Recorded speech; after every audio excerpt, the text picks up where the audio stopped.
This is a prototype episode of we just want to score sese. We're just gonna score sese. I have notes. 80s. So will it just be 80s Scorsese? Yeah, I think like That's a good. yeah, that's totally good. Like we have the 70s, and I don't know when he started. What is his first movie? His first movie is Boxcar Bertha. No, it's called It's called Who's That Knocking on My Door? It's that, and his student film was then The Big Shave, which was oddly, it was a guy slicing his face. And it was a art film about Vietnam. Oh my god, which ties a lot of those fucking new Hollywood guys are really were all. Oh, I'm not connected to the internet. They were all in college, like to defer the draft. Yeah. So they're all. So he cut his face off so that he didn't have to go to Vietnam. Yeah, that's. Well, I think no. The art film was. It was just like this guy shaving his face, and then he keeps shaving harder and harder. Oh. And yeah. And then he's bleeding all over, and then he looks in the mirror, and it's all cut up, and it was be like, that's Vietnam. Like it was like a really college era. Yeah, Vietnam is shaving too much. Like to the point where your face gets peeled off. Yeah, okay, I get it. I think that was Scorsese's. It was called The Big Shave. Yeah. But then you're correct. The Boxcar Bertha. Boxcar Bertha was produced by Roger Corman. Okay. And he was along with all those other guys that were doing it at that time, like Francis Ford Coppola and whoever the fuck else. Probably Lucas and Spielberg. George Lucas was there. Probably Steven Spielberg, but I don't know. The guy that directed Gremlins. I don't know his name. Shit. I don't know his name. See, we can cut that part out where we don't know something and you're coughing. Joe Dante. Joe Dante. Yeah. That's Gremlins, right? Yeah, he directed Gremlins. I think he was involved in that too, in that group, but I'm probably not right. Anyway, so yeah, like there's like the precursor of Scorsese, and so like when we focus on the 80s Scorsese, we have that as like the background and the backstory of like the man, right. You know, and like because yeah, like the through line is Scorsese and like what he's trying to say and what he's trying to do. And so, like, that 70s is just the background, and it's, like, the backstory and the backstage to, like, the 80s Scorsese. And then everything after the 80s, it starts with the next movie after Temptation of Christ is Goodfellas. And so then it's, like, everything after that is, like, gravy for him, because it's, like, hit after hit. And then you go into, like, 2000 Scorsese, and he's doing, like, The Departed and Shutter Island. Yeah. And, like, everything is, like, critical and audience like acclaim and big hits, like, you know, and like the 80s Scorsese is like you know, like maybe not a lot of people liked it or saw it, or like some of them were like big hits or like and so they're more like him like trying to like do something crazy, like instead of I wonder how much of it is to him going like, I just need to fucking shit, I'm running out of money. Or like, how much of it is that? He didn't want to like do movies because like in the 70s, like I guess, you know, like Taxi Driver was like a big success, but he was like in a lot of trouble because when he was going for like a award ceremony for like a movie, like he had to have like FBI agents come with him because like he thought he was under threat because like that there was some character who tried to assassinate Ronald Reagan. This might have been later because he loved Jodie Foster so much. Oh fuck! And so he was just like, well, I'm gonna be like Travis Bickle and I'm gonna kill Ronald Reagan and then she's gonna fall in love with me, just like in the movie. And so he was like, he's like, oh, what if he tries to kill me or some crazy nut, you know? So like, you know, like I feel like there's like a lot of drama in his life. He was like really seriously having a cocaine problem, and like after he had a cocaine overdose, was when Robert De Niro was like smacked him in the face, and he's like, "You gotta do Raging Bull. Hey, what's the matter with you? Come on, you gotta do it. Look, I want to get fat. You gotta do Raging Bull. I want to go eat Baba Lagoosh. Like, I want them sandwiches. Yeah, like because he's like been reading the biography, and he's like, you gotta read this. It's so good. It's like, and he read it, and like apparently it's not even a very good book. Like it's like an autobiography. It's him sucking his own cock. Yeah. When you look at Raging Bull as like it's the story of like I gotta get off of fucking cocaine, you know, like it's a different movie, and like we're gonna go over this when we actually do the Raging Bull episode. Yeah. You know, but like that's what I'm talking about is like there'll be backstory and it like, you know, it informs what the movie really is, you know, because they're all like personal movies, I think. Like The Color of Money is the outlier, you know, they're all like outliers in their own way, you know, like in Color of Money, and I think I've seen parts of Color of Money, and you know, like, I have once. Yeah, like I feel like I've seen it once and I was just like, yeah, whatever, it's like a pool movie and it's got Tom Cruise and I don't really like Tom Cruise and like, you know, so like that I feel like is like are these personal movies? That one doesn't seem to be, you know, but you know, like, and then they're all like redemption stories, you know, and like their own way, except for like, you know, like there's always an outlier. Like King of Comedy's not really a redemption story, I'd say. I don't know, maybe it is, but like, you know, and then it goes into Jesus and with the ultimate redemption story, you know, yeah, so. Yeah, I feel like part of the show is going to be like trying to find like a narrative through line for like the 5 films and like treat it like it's a series of films, and then it'll be like you know, like yeah, like hunting that narrative and like finding elements in the films or in the production of the films that are like, you know, cogent to that narrative. I dig it.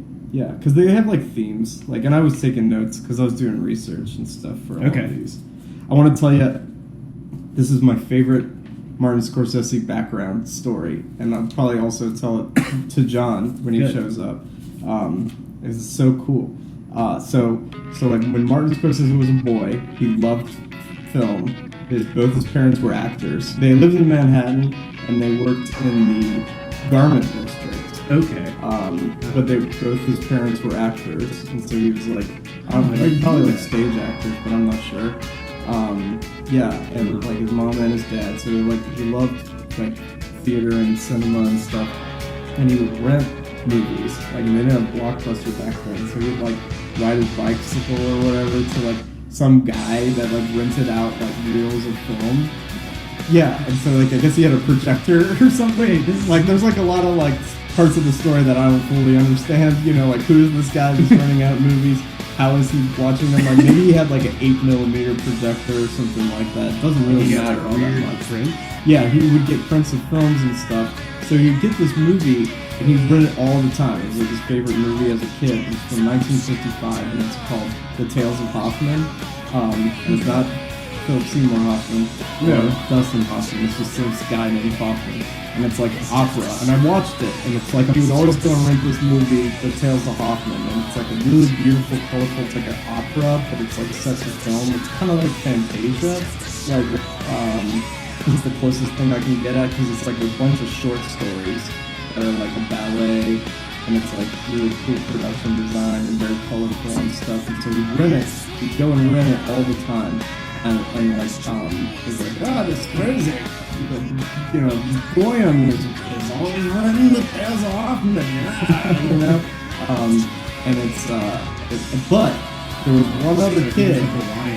Yeah, he's like a Samoan. So there was one other kid that would always rent that same movie. And they would go back and forth, like every weekend, you know, like, you know, little Marty Scorsese would like go and be like, oh, Tales of Hoffman. He's like, sorry, somebody else got it. Always the same kids. Like, it's 2 kids living in Manhattan. They'd always bicycle up to this weird merchant that would like rent them out Tales of Hoffman every other weekend. The other kid was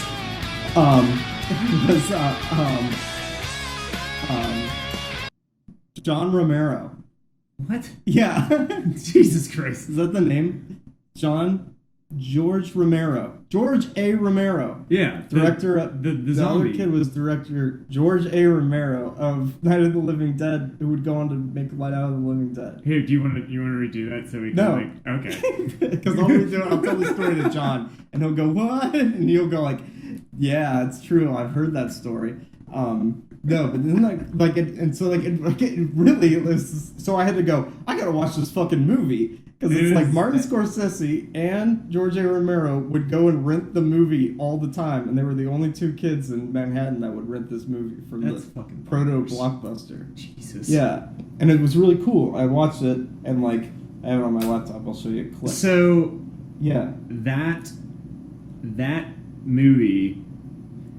First off, that movie inspired, because sometimes you hear that about like Spielberg. Like, this is my favorite movie I ever saw, yeah. And then you'll see it, and you'll be like, that was really not that good. Well, how did that inspire you to do it? Sure, and then like I looked in like Sight and Sound magazine, like they do like, what's your director's, top 10, like favorite all-time movies, and like he had like, like Vertigo, and he had, like Bicycle Thieves, and he had like, like the ones that are always like It's a color film? It's in wow, Technicolor. I'm really surprised by that. And it's Jacques Offenbach's The Tale of That Hoffman. color. And it's very much in color. It's that Technicolor. Yeah, it's like super beautiful, and like it's like pretty good, like technical effects. That's fast. I think I got it in, it's in ×5 speed. Oh. That's not how this works. But just to like get like a peek at it, That how that's funny that color process, that same color process, is how they processed the film for Apocalypse Now. That was a Technicolor film? It was a film that used the same process. That's why the oranges and the green, like everything looks so... Everything in that movie is like so freaking colorful. Yeah. And like everything in it. Like when those like missiles or whatever shoot at them up from the boat, they're like super orange, like whoosh, and like the smoke bombs and stuff. Like, oh god, yeah. The colors in that movie are like, whoa, what the fuck? Like, yeah, it is an acid trip of a movie. Oh, I like this framing. Yeah, it's like a really, really excellent movie. And like, what do you see some of the shit that goes on in it? It's a kid's movie, and like it's a musical. And it's Martin Scorsese's favorite movie when he was a kid. And it's also George A. Romero's favorite movie. And like, you can tell. And like, it has like cool like costumes and like makeup and special effects and stuff. And so like the story is like, she's a ballerina and she wants to send her love note to Hoffman.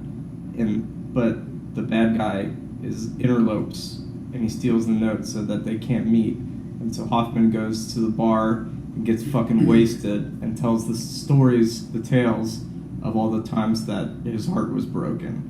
And they're all like little mini stories. And like one of them, like he falls in love with a robot. Like it's crazy shit. Like it's all right. Yeah, like it's nuts. Like it's a fantasy like fairy tale, and like I don't know if it's based off a real opera. And there was a movie like from like 1915 or something. And this is a remake, actually. Oh, so this is a remake of like silent of a movie French. from. Oh boy, yeah, that is color. That looks like he looks like a animatronic from fucking Pirates of the Caribbean. Yes. Yeah, well, they're so like made up, and so yeah, she gives him the note, and it's funny because it's like it just says, I love thee, Hoffman. Oh, and it has a room key in it. Oh, snap. Oh. That's more than a note. See, we should just do commentaries for movies where we just tell what's happening in the movie as it happens. Okay, so this film led a man to create Scorsese's of films. To make, Taxi Driver. Goodfellas, Taxi Driver. Yeah. And then propels another man to go ahead and make zombie movies. And movies about rats. And Dracula's. I mean, this fucking bad guy looks like a zombie from one of his movies. I love this guy. This hat? I want that hat. Like with the towel under it? Oh. He's awesome. He's like a gypsy. It reminds me that sort of shot, another through line to Apocalypse Now, when he's laying at the very beginning of that, where he's laying in bed and the fire's going, it's showing like, it's playing the end, and the fire's head. Yeah, and then the movie like loops around too, like because it shows that big face statue, and it's like his face on one side, and like the big face statue, and it's sort of like a Buddha or like some sort of like godlike statue opposite him, and it's like faces of stone, Yeah. And then it does it again at the end of the movie where it shows his face on one side and then that opposite side flipped, is like the stone statue face, but it's like a weird like photo mosaic of like a shitload of like 4 or 5 different like shots like overlapped over each other with like there's fire like in the corner, like in the lower left-hand corner they're burning and he's there. And like then there's the stone face and like the jungle and like a helicopter going by. So it's like the opening shot of the palm trees burning and like there's fire. Like so there's that. Then there's the stone face and then there's his face. So I think it's 3 shots overlapped over each other. Like his so, face. Like, that's the beginning and the end. And then it's like the song is like this is the end and it's like played at the beginning of the movie, and then at the end of the movie it's the same thing. What the fuck? So in my notes and I was because I've been taking notes, and so every time I write Martin Scorsese, it's like a long name to write, and I still can't spell it. I can't either. I can't spell it when I have to, and so I always just put MS, and so I wrote down, and it made me laugh because I went, we can call it a podcast for MS. That's not bad either. Yeah. Here's just some of my quick notes that you can kind of think about when we get to Raging Bull. Okay. Martin Scorsese, not a sports fan. He hates sports. Really? He doesn't like boxing. He went to boxing matches to get a feel for it before making Raging Bull, and he was so fucking bored the whole time, and he hated it. What? Yeah, he doesn't like sports at all. Wow, that's he said I think it was something like he had a quote like if it's got a ball, it's not for me. Like it's just. He doesn't like sports at all. And, he's a filmmaker. He's an artist. Like, that's pretty common. But he says the boxing in the movie is just an allegory for whatever you do in life. So it's like if you go to the office, like every day of the week, 9 to 5, like you're going into the ring every day for 9 to 5. Okay. And that's what, and that's what Jake LaMotta's job is, basically. It's just his job. And it's just like everybody else. He hates his job, like he's got to get punched in the face for his job. And he hates and loves the job. Yeah, right. I don't even think.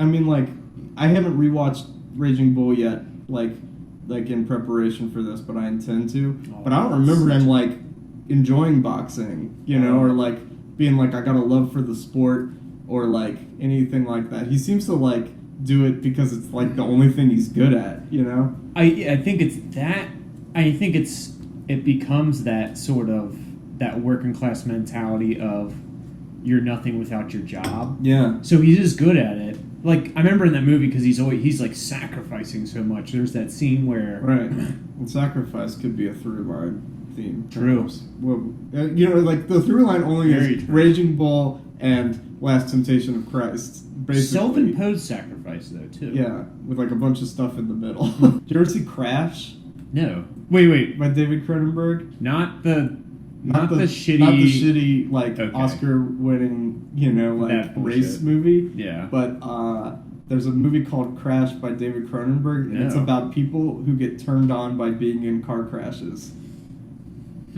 And so like they and it's got a really cool cast, but they're all like amputees and they have like scars and shit. And so like they drive around and crash into each other's cars or like get in a car crash and like start fucking, that seems like something terrible. But I was like, that's a movie. Yeah, would have stolen by. He probably he did Death Cab for Cutie. What's it called? Oh, Death Kurt Russell eat nachos. That movie where Kurt Russell eats nachos really gross, and then he does, and then he gets drives. a lap dance. He does. Oh, he does. Yeah, and then he drives. Yeah, he drives. It's in his Death Cab for Cutie. He does. That's a song from Magic Mystery Tour. Yeah. Mystery Science Theater. They were the band? Yeah. That was the band at the end? The best part of that whole movie is when, like, the topless dancer is dancing during Death Cab for Cutie, and, like, she comes out and she dances, and it's, like, and, like, 3 seconds later, John Lennon goes, "Whoa!" It's like after everybody else He wasn't claps. prepared. I think maybe he was distracted by something, and then he looked up and saw her, Oh, and man. was like, "Whoa!" I mean, there is nothing in the world like just a surprise tits. It's Just so in real funny. life. I've had that happen in when I did wedding photography. There'd be so many times where I'd be like doing shots of the beforehand, Yeah. and there'd just be just running bridesmaids like half dressed, just angrily running through a house, just like Yeah. pissed off about something. There you go. This is the part where we talk about Magical Mystery Tour, though. Jesus, that was a fucking. I That like was a when fun movie. they were feeding spaghetti to that fat guy, Yeah, I and like he that. keeps giving him the eyebrows. He's like, They have like shovels of spaghetti. Yeah. Yeah, it was very Monty Python. Yeah, like that pretty much yeah. was. I like the part where they're playing with a balloon with a kid, and it's going, and George is going, and then John Lennon's going, George, George, George, George, George, George. I love that this was around the time when that album and film and all that was made. Was around the time somebody, I think it was not Epstein, because I think he was dead by then. Yeah. Because he would have just stopped Jeffrey that Epstein? shit right then. This He hung computer came himself out by then. last week. Yeah, he was too bad. Yeah. He wasn't around to stop that shit. They Yeah. would have put him. Maybe that's what those Magical Mystery Tour is. Oh, That's what it's really about. dark. They had that boy, and they were playing with a balloon. Oh, that's gonna And they like, took him to a strip club. talk about like if we could talk Never about meet big, your heroes. about big Never about, meet your heroes. Jesus. Epstein, he really let me down. No, John. I just want to meet the Beatles. I'm 7. And then he's like, let me play with this balloon. George, George. And that was the time And that I was met the time. John Lennon. Yeah. He was on Scarred me for so much life. LSD. He didn't touch me. He didn't do anything. He just did that weird thing with the balloon. I thought they were going to play guitar and shit. Then he dressed up like a walrus. It was, and this was before. I mean, like imagine you didn't know anything about I Am the Walrus or anything Beatles, and like they did crazy psychedelic stuff, and you're like, the Beatles, I love them. They do I Want to Hold Your Hand. Oh, it's my favorite record. You know, like I get to meet the Beatles. I'm 7, and like then that shit happens. He's got a mustache. Dancing. I don't like it. That is nuts. I want to get an interview with that boy. Oh, He's dead. he went to Vietnam. Yeah. Martin Scorsese, he was born in Queens, and he's raised in Manhattan in the Garment District. For a which is second there, actually a really huge thing. I thought you were talking about John Lennon still, and I'm like, no, he John fucking Lennon wasn't. was born in Queens, and he was raised in Manhattan. Like, that's wrong. Your facts are wrong. May was born in Manhattan.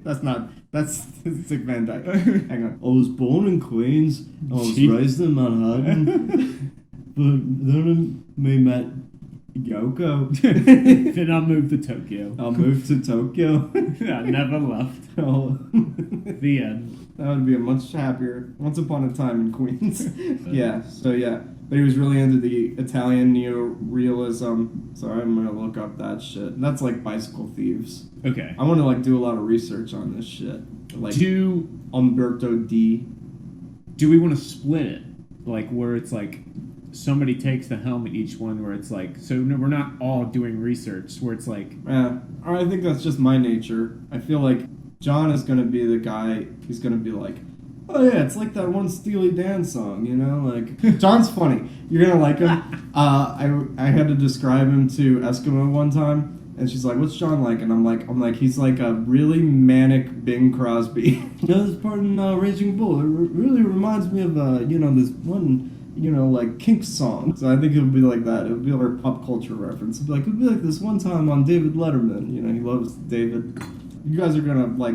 When I was like, I'm gonna introduce you to. This is gonna be like a historical event. Like I'm gonna feel like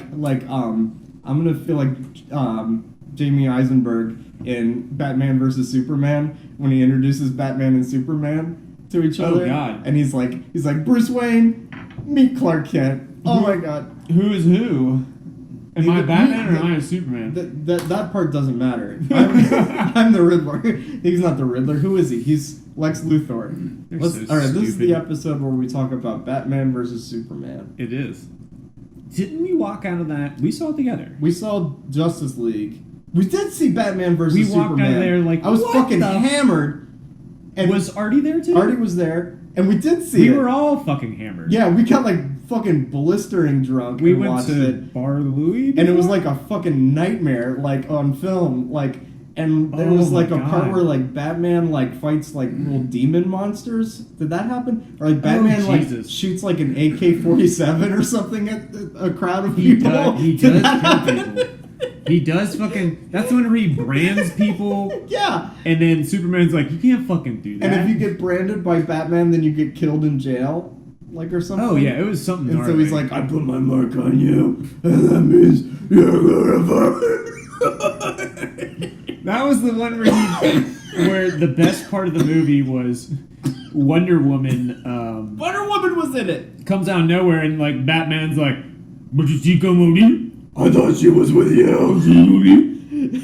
And like Superman's like, he says something boring and bland. She is like the mystery character in this because she appears in all the short stories, and she's always standing right behind Hoffman in the bar. And she like lights his pipe at one point. She's like his sidekick or something, but she doesn't say anything. Yeah. You know, so it's like she's the who's the fiddle player for Bob Dylan's band? I hate Bob Dylan. River Phoenix. I don't know. River Phoenix. She's the River Phoenix of this movie. Oh. She's got a. How can you hate Bob Dylan? He's so adorable. The best thing Bob Dylan ever did was win Electric. That's probably true. But no, who's Bob Dylan's fiddle player, and in the new Bob Dylan movie, which is the new Scorsese movie, which is something we're gonna have to keep referring back to. Yeah, I think it's a documentary about the Rolling Thunder Revue, which was like a big tour he did with like the band, and they would just pick up musicians as they went on tour and add them to the band, and like Joni Mitchell was part of it, Joan Baez was part of it, and like Patti Smith was part of it.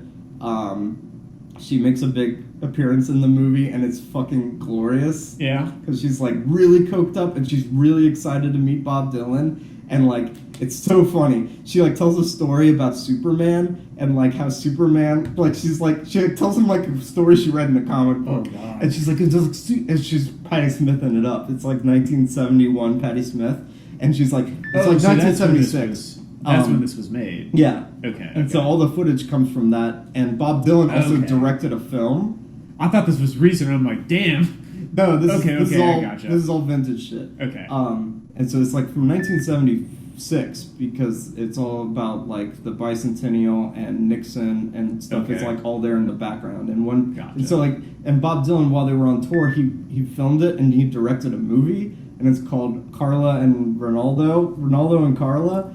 And it's like a 4-hour-long movie. Oh, God. And it has like sort of a narrative, and it has Bob Dylan like acting in it, but it also just has a bunch of like backstage and stage footage, and it's like it's terrible, but it's also really great. One part, Allen Ginsberg is dancing around with no shirt on. Does it have Mickey Rourke in it?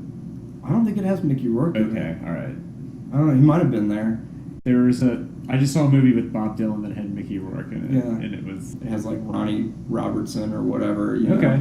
know? They give you a lot of information, but like half of it is true, or like some of it is like half truth, and some of it is like flat out like completely false. You know, but you can't tell what's real and what's not. That sort of plays in with Bob Dylan because one reason I don't like him is because I read a book on him. Yeah. When I started listening to him, yeah. He's a huge asshole. He's a big piece of shit. And like all his original, like all his like story and like being this earnest, whatever, like all that 1950s, like whatever, like he first got a hold of his first set of folk records from stealing it from someone's house. And like he's a dick. He's a terrible fucking douche. And so it's like, and so that's part of the narrative of Bob Dylan is like that it's all like a character. His name isn't even Bob Dylan. It's Robert Zimmerman. Yeah. And so like, and then like his allure, and he's like, I'm some country boy that came to New York to play folk like my mama taught me, you know, or whatever. Like, and it's so like that's part of like the narrative, meta narrative or whatever is like that. It like none of it's true, you know. Yeah. But he's still like, I mean, excellent songwriter. There's some insane performances. If you want to talk cocaine Like, there's this one part where he sings the song ISIS, and he's doing, like, these hand gestures like this and shit. Fuck. And, like, he's got all white clown mime makeup on. He's got, like, this big fucking hat with, like, feathers coming out of it. And he's, like, fucking sweating, like, sweat's just dripping off of his nose and shit. He's singing about, like, the pyramids and stuff. And, like, and it's like, this is fucking awesome. This sounded like a great idea when I was doing lines backstage. See, I dig the era of, like, I really like the song, like, it's a little long, but the Hurricane and Hurricane's great. Like that era of Bob that Dylan album was pretty good. And when he broke from, like, cause I just hate that bullshit folksy, that sort of because it's still, even like now it's like that, because you have some bands where it's like it's very cliquish. Yeah. And I feel like he made all this shit up to fit in that world. He, like, wormed his way in. Yeah, and then when he was finally in there and started developing it as an artist, which is finally like, fuck it, and he did the electric thing, and I was like, then it's like, and then he was turned his back on that, and like they hated him, and like rightfully so, I guess. Yeah, I guess, but like then he went on to make some of his best shit. Exactly. I feel like when he finally became, like, he was just like actually original style. Exactly. Shit. Yeah. So the fiddle player though is this lady, because she's So he recently saw Once Upon a Time in Hollywood. Yeah? Yeah. He also said, he's like, that's destined to be my favorite Tarantino movie. I really dug that fucking movie. I'd have a hard time arguing with that. It's definitely the one that I like the most. And so, like, it's a weird thing to say something's your favorite versus something that you like the most. So I guess that does make it my favorite, I like it a lot. That's stupid. Yeah. And it's like, like Pulp Fiction is his greatest movie. That's the one they're going to remember him for forever. It's probably his most defining. Yeah. Definitely. Yeah. And, like, just the VHS cover, and it's probably also the DVD cover. Like, that's just, like, Uma Thurman with that red cover with the yellow letters is, an icon. Yeah. Like, John Travolta and Samuel L. Jackson with the black suits. Like, that's an icon, Like... The opening to that movie... Yeah. With the... Tim Roth and... the lady. Yeah, and then it freeze frames while they're still talking. Then the fucking guitar fucking rips your head off and... Dick Dale. Yeah, it's Dick fucking Dale. Yeah. Get it straight. Yeah. He just passed away. He did. Dave's seen him many times. Dave did? Yeah, because he played a lot in California, apparently. Like... He had to play till he died. He had, like, medical... I, like, read some, like, obituary article. It was, like, such a bummer. It was, like... Dick Dale had to play till he died due to medical bills and stuff. Oh, that's shitty. I thought he just loved doing it. I mean, I think he did too. I'm sure he didn't, like, hate it. But... He's not Jake LaMotta. Yeah. But yeah, just like MS says, like, every time Dick Dale picks up a guitar, it's like Jake LaMotta walking into a boxing ring. It's just, he's just doing his job. Oh, I 100% imagine that. Yeah, right. It's like, he's the best at it, and it's also the only thing that he's good at. I'm sure that Dick Dale was probably also good at other stuff. Dick Dale's also like, he also was really good at making burgers. He was also, if Dick Dale opened a burger shop, I'd hope it had a big neon sign on it that says, "Eat dicks." Oh, like, whenever I just want to go out and play guitar, I just go out and... I just pretend I'm playing. And just like, come into Dick's Burgers! Yeah. Eat dicks! Eat dicks! Yeah, this fucking guy. Beetlejuice. Yeah. That's Beetlejuice. This is also Tim Burton's favorite movie. No, God. This is this podcast where we talk about Tim Burton. Did you see Dumbo? Christ, no. I didn't see like it. another movie where Danny DeVito is in the last one I've seen was Charlie and the Chocolate Factory. Oh. Willy Wonka and the Chocolate Factory. One of them's called Willy Wonka and the Chocolate Factory, and one of them's called Charlie and the Chocolate Factory, and I'm not sure which one's which. Oh, I don't know anymore. I don't know. There are too many. There's one too many. No, the one in... Okay, I'm very confident that the one in the 70s is not named after the book. Okay. And so it is named after... Charlie. Or Willie. No. Fuck. I don't remember. They all have... Did you see Dark Shadows? If he would have leaned harder into, like... if he would have made that more Ed Wood style. Yeah. Well, if he made anything Ed Wood style, it'd probably be better. That's my favorite movie of his. Oh, easy. Yeah. That is such a good movie. Yeah, I like Pee-wee's Big Adventure. Oh, that's I a love good it one. because I like anything with Pee-wee, except the new Pee-wee movie sucks dick, I didn't watch it. and not Is in it- like a good way. It steps on your dick. Oh man. Is it just like him trying to relive Pee Wee glory and It's just not funny. panning out? When we get to Last Temptation of Christ, Yeah. here's the thing: not a Catholic, not even a Christian, Yeah. but I love Jesus.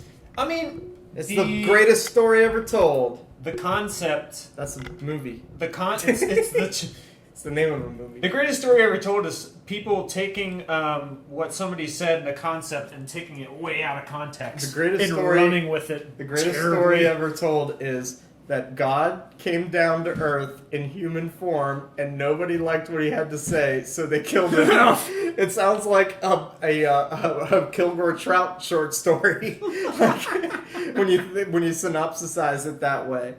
Like, I love movies about Jesus. I love Willem Dafoe's Jesus.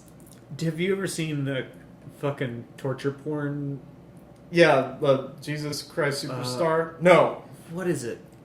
Fuck. the I almost said Mel. the Mel Mel- Gibson's Jesus. There you go. I was just Mel saying Mel Gibson's Brooks. The Greatest Story Ever Told. It's called The Passion of the Christ. Have you? I've never I've seen it. Is Yeah. it? Is It's it worth? Is it worth any of the hype? up to down, lefts or right about it? No, not really. Like it's one of the worst Jesus movies. Really? Yeah. Okay. Like, it's mostly about the crucifixion, and it's just like a realistic depiction of what the Passion of the Christ. It's a passion play. Like, it's about Jesus getting whipped and like judged by the judges, and like he's got to carry the cross, and then he's got to get on the cross, and they got to nail him to the cross. Good old and Catholic guilt. And it's all and it's just very graphic. Good lord. And like he's screaming and he's bleeding and he's shitting himself and like What? probably shitting himself. Oh, okay. I don't think it like graphically Oh, shows man. poop coming out of Jesus. I mean, I've never seen it, but and I dribbling wouldn't. down his leg. But like it's just he's by the end of the movie he's literally covered in blood. He looks like Evil Dead 2. Like, and he's just like fucking bloody and Oh, shit God. is shooting out of him, and then he's just like screaming and Jesus dying and that's all it is. And then in the end he dies, you know. And, Spoilers! And then it goes to be continued. Oh fuck. Yeah. Dun, dun, dun, dun, dun, dun, dun, dun, dun. Where we're going, we don't need roads. It uses To be continued. It uses the exact font. Oh fuck yeah! And then it goes. When's he and then it doing goes, that- when That's is the he- power of love. When is he doing the next one? He comes back. Is Mel Gibson doing part 2? Yeah. It's called the New Testament. Jesus comes back. There's the whole like Yeah. he What like happens comes. when he comes back? He like not a whole lot. He like sees. He walks on water. He walks on water before he dies. No, he does it afterwards. He does it too. again. Yeah, he does it. He walks on water towards. What kind of sequel is this? He walks on water towards Peter and to doubting Okay. Peter. He's like, Peter, you doubted me, and Fuck you. I mean, pretty I'm much. fucking dead. Yeah, and he's got like See what happened? he's got the stigmata, and then Yeah. like I remember he goes back and like This is the podcast where we talk about Jesus. he sees the apostles, but like it's really shaky after that. Yeah. Like as the what, but that's Yeah. like the whole crux of what Christianity's built on is like Yeah. him coming back. He comes back. Yeah. And But then like it's all the stories that because Yeah. that's when it's like he died for you, and look what you fucking he died for nothing. oh fuck. So like, who's knocking on my door is all about Catholic guilt because he And- doesn't want to yep. marry her because she was raped. Fuck. I didn't even watch it. I just read the fucking Wikipedia synopsis. I forgot about that. That's one of those movies you're like, The original God, it's title of that movie was good. called I Call First. I mean, obviously, the Last Temptation of Christ is Yeah. him working out some of that stuff too. Yeah. Did you see 'Cause- the trailer for the Joker's movie? The Joker Looks interesting. looks like a remake of The King of Comedy. Yeah, I was. Yep. It's not, it doesn't look like There's a part where he's like behind a curtain and he's like doing a dramatic pose. Yes. He's got like a cigarette. That's 100% when De It's Niro. been like 10 plus 15 years since I've seen The King of Comedy. Yeah. But I was like, that's in The King of Comedy. Like, and They're it banking looks on like, people yeah, not because seeing there's that. like a late night talk show host, and the Joker wants to be just like him, and so maybe he kidnaps him so he can be on his show. I don't know, like, because that's what happens in The King of Comedy. It isn't is. it? I mean, yeah. Yeah. I wonder if that's a component He's to. got a suit that looks like the suit that Robert De Niro wears, at least on the box of The King of Comedy. He's got a mustache. He's got a mustache, just like Cesar Romero. And Cesar Romero is back, reprising his role as the Joker.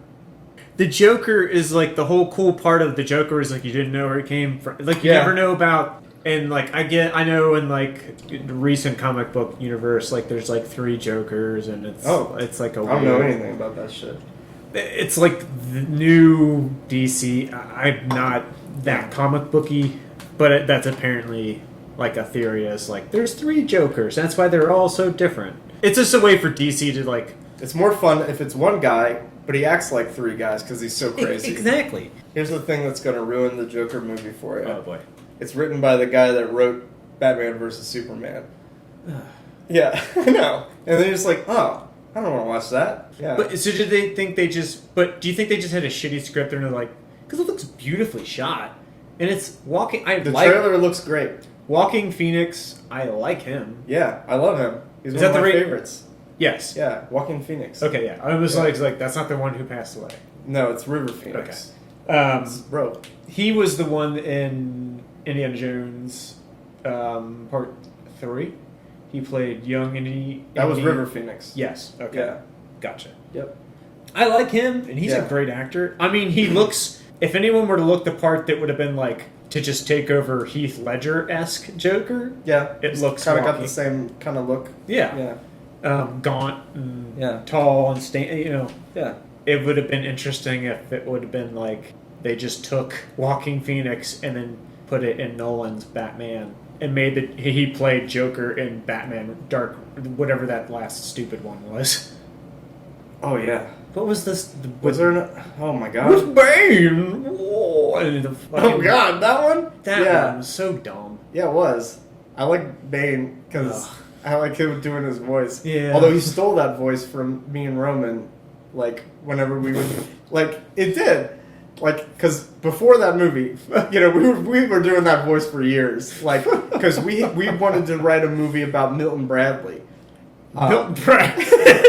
The game guy? Yeah, and so we were going to tell the story of the life of Milton Bradley and like his ups and downs and like how he got all just like in a rock biopic, like how Johnny Cash got all his ideas for his songs from like his tumultuous life, but we were going to make how Milton Bradley got all those ideas from his life, you know, like, and so he'd be like, but Milton Bradley's voice that we made up was this exact same voice as the Bane voice, and so we'd be like, I'm Milton Bradley, like, I will make it. My life is. I have a monopoly on the board game industry. You know, like I have to fight these Parker brothers. Yeah, the Parker brothers. Yeah, were like the bad guys. Exactly. Like, and it was 2 brothers, you know, named Parker. And he'd be like, the Parker brothers, they think that they'll be sorry when they see this one, you know, like that shit like that. Jesus. Like, yeah, and then I saw fucking the Dark Knight, and I was like, he's doing the Milton Bradley voice. That's like, clearly. Like, it's exactly it. He's just like, perhaps you're wondering why you'd shoot a man before throwing him off of a plane. Like, fuck you. You and Roman need to get together and write an impassioned letter to Tom Hardy. Tom Hardy. like, you stole our fucking ripped Milton us Bradley, off. Our $1 million idea. He'd be like, our what's this $20 idea. What's this here?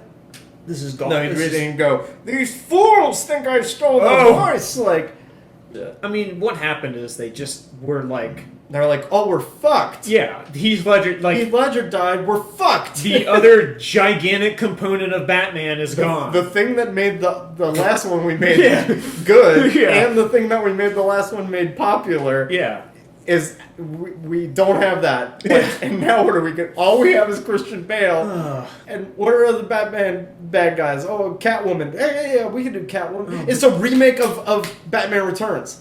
That's what it is. Oh. It's got Catwoman. Yeah. And it's got Bane as Penguin, basically.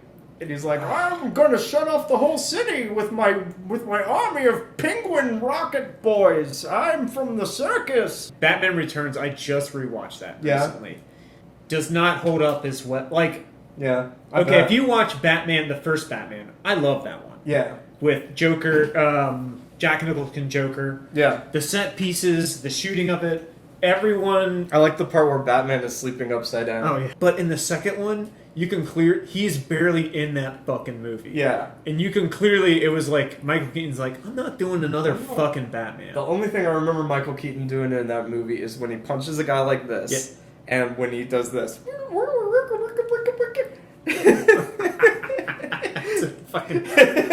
I remember the Christopher Walken.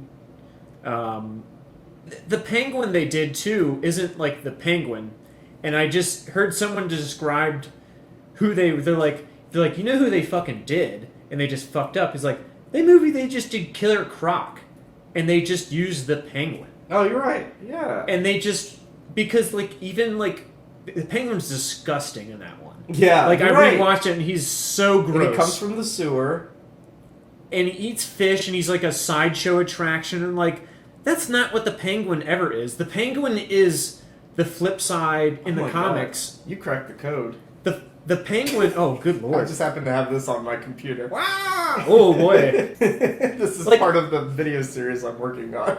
Danny DeVito even said himself is like he's like I am too disgusting. This is gross. Yeah. Like I'm nothing like the Penguin. No. The Penguin is like suave. He's rich. Yeah, and he's the rich. Penguin is the flip side to what Bruce Wayne is. The Penguin is an orphan who is rich, who then uses his money for bad. Crap. He becomes a drug runner or a gun runner. He's a drug runner. He's not a penguin. He's a mule. And like Look he's at just shit. like They're that's like just at the Hilton. like that's disgusting. Like why did they think this was a like look at that? That's so fucking gross. The best part of that movie was Michelle Pfeiffer. Yeah. Hands down, the only person like Danny DeVito is a great actor, but he just looks gross. Yeah, he's nasty. There's nothing he can do to not look that disgusting. Very distracting. Jesus. Okay, can we get him off the screen? Fuck. Staring into Jesus. myself. Okay, if it looks anybody- like Sid Barrett. If anybody wants to see what we're looking at, there's a picture of like Danny DeVito behind the scenes, like set. He's got testing. no shirt on. No wig, no shirt on. Just big boobies. And he has like a big the penguin outer like inner body thing on and the flippers, and he just looks sad. He looks really depressed that he has to fucking do. God, that movie does not hold up. The first one fucking holds up. You know what really holds up is What? the movie that has the Penguin, Catwoman, the Joker, and the Riddler. The 60s one? Yes. Love that one. Everything about that movie is excellent. Something is happening with that sometime soon because it's an anniversary for it. Oh, I'm glad. Ah, fuck. That's such a good fucking movie. The fucking shark repellent. Yep. And he's got like a bunch of repellents. Oh, yeah, he does. Do you think he runs into that much stuff in his helicopter? No, he just always like a cartoon always has what he needs. Like a big magnet or like a big hammer. Some days you can't get rid of a bomb. Okay, let's do Apocalypse Now because we recently watched Apocalypse Now, but it was the final cut. The final cut. Apocalypse Now Final Cut. Apocalypse Now, originally released in 1979 by someone who is also in that kind of this group with Martin Scorsese, like the new Hollywoodish group, Francis Ford Coppola. Do you think he watched The Tales from Hoffman? I bet he fucking did. Yeah. He was because Coppola was California. So he wasn't. He was from a rich family. I bet Scorsese at one time told him about the Tales from Hoffman. Oh fuck yeah! And then he was like, "You'd love it." Oh my god, yeah, dude. Francis. Do you think they called him Frank? No, I think he would freak out about that. He would be like, Frank. he would. You gotta watch this movie. He'd be like, be stop calling me Frank. Yeah, don't fuck call me Frank! 1979, he's in that same school of New Hollywood, UCLA, big. So, Apocalypse Now, it's a movie that was written by Milius, who's a fucking crazy man himself. He's got just a nice, fun background of just never. These are all dudes. This is again. Did he also write First Blood? He that potentially. I think he might have done maybe. that. He might have written It might have written First Blood. He definitely wrote a bunch of those '80s macho. Definitely wrote Conan the Barbarian. Okay. That movie's wild. And we'll talk about that another day. If that might explain some of its wildness. Yeah. He wrote that. Fucking weird dude. Never served in the military, but was like one of those just gun nut guys that likes to talk about how he loves the military. He loves the military. He loves war. He loves war, but never served in it. Yeah. But he considers himself. He doesn't seem to love the military in Apocalypse Now. No, but it's a weird. Like some of the machoism of the film definitely comes from him. Yeah. But he's an interesting cat. He's a weird dude. So he wrote it. 1979 is when it got produced. Originally, was actually going to be made by George Lucas. He shot documentary style like American Graffiti, and it was going to be shot in Vietnam during the Vietnam War. Milius wrote the script because someone said no one could take Joseph Conrad's Heart of Darkness, which this is based on, and turn it into a film. No one can do it. Okay. It's not doable. And Milius is just a big fucking, pissing contest guy, so he's like, I'm gonna fucking do it. Yeah. And did it about Vietnam. And he's good buddies with George Lucas, with Spielberg, all those UCLA, New Hollywood guys. George Lucas is gonna do it in Vietnam, documentary style. Yeah. And it would have been almost like a sequel to American Graffiti. It would have been, I wish that movie wouldn't have been I wish it wasn't Apocalypse Now. I wish it would have happened. Like it also happened. Just something other. Cool Another tell. Both. Yeah. Another story. I just wish George Lucas made another movie like American Graffiti. That'd be cool. God, that's one of my favorite movies. Yeah. Another story, another time. Yeah. But no one would back it because they're like, we're not going to insure a film shooting during active wartime. Right. So, movie gets shelved. No one can apparently create this movie until you get the ego and hubris that is Francis Ford Coppola. And he just came off of The Godfather. He just came off The Godfather and Godfather 2. He has oodles and oodles of money. So many people have inflated his ego. He comes from a Hollywood family, the Coppolas. I mean, that's it's Nicolas Cage comes from that same lineage. They're like a big, rich Hollywood acting, weird, artsy family. Yes. And so he comes from that kind of background. He's like, I can shoot anything. I can fucking, yeah. I made The Godfather. I can't fail. So they go and shoot Apocalypse Now, and it's supposed to be a 16-week shoot in the Philippines. It's the closest place that looks like Vietnam. Yeah. And they get Martin Sheen, who's in the middle of fighting alcoholism, as in by fighting, just embracing alcoholism. Yeah, he's an alcoholic. He's an alcoholic. He has alcoholism. He's drinking hardcore. He's being goaded to drink hardcore by Francis Ford Coppola. It's part of his character. It's part of the character in the film. When they're there, Martin Sheen has a fucking heart attack. Yeah. They go through a typhoon and a monsoon, so 16 weeks turns into 16 months. Film upon film reel. There's so many different cuts of this film and so many different deleted scenes. I have this DVD collection that's called the Final Dossier, and it has all these weird. I have it too. You have that too? Folds Okay. open. Yeah, and it has all those weird deleted scenes. It has that one eerie one, the monkey sampan, where they go by that old sampan, and then it has the dead guy tied to and it has the villagers singing "Light My Fire." It's not in any of the movies, but they have giant set pieces that they just filmed and just never used because these people were falling apart.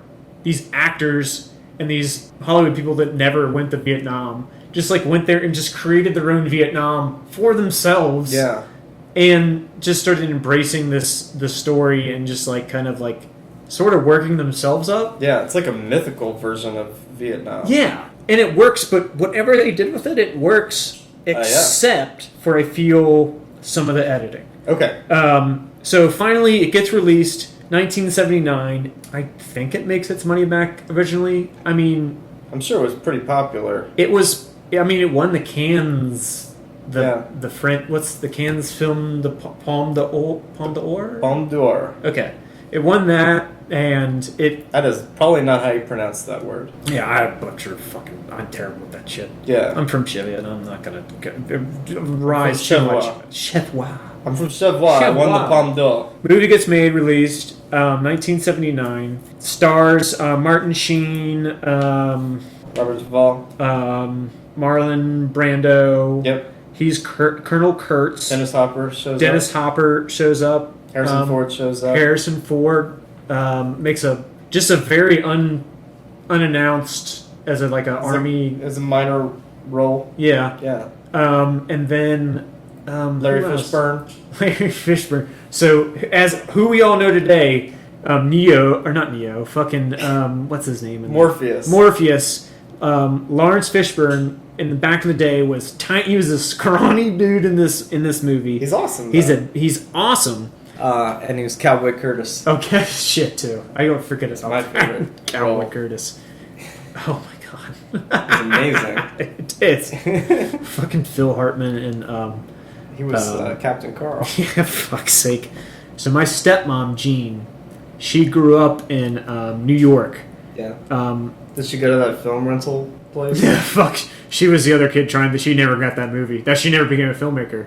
One of her neighbors at one point was this unassuming man who was like a clown and comedian, mime, had like a pet monkey. Was it Paul Rubens? It was fucking Paul Rubens. I'm not lying. Was it Larry? What? No, I swear to God. I was joking. No, it was so because she told me the story. She's like, "Oh, I lived next door to him before he was Pee-wee." Oh, and he had a pet monkey, and like their house caught on fire one time when they were younger, and like the pet monkey, he either had one or two monkeys, but like it made a bunch of noise and like it let people know there was a fire, and they got out of the house. Wow. They were like in a tenant building or something, but they lived next door to Paul Rubens before he got his start. And Pee-wee had a pet monkey in Pee-wee's Big Top, I think. Did he? Yeah. So one of them. He had, and it was before the Pee-wee character I think was a thing. It was just like Paul Rubens comedian. That's crazy. Yeah. So that's my real life, a very story. adjacent Pee-wee. She was my stepmom, and she told me that. I'm like, wait. You need to. That's something you need to like advertise more that you need. And Pee-wee was in Batman Returns. Oh my god, that's right. Yeah. In the fucking very beginning. So okay, so the They're cast, all spectacular. Like, what more needs to be said? The cast, and then the characters. So the characters you have: Captain Willard. He's Army Special Forces. You have Colonel Kurtz. He is the gentleman that Willard is going to be the going after the entire part of the film. Yeah.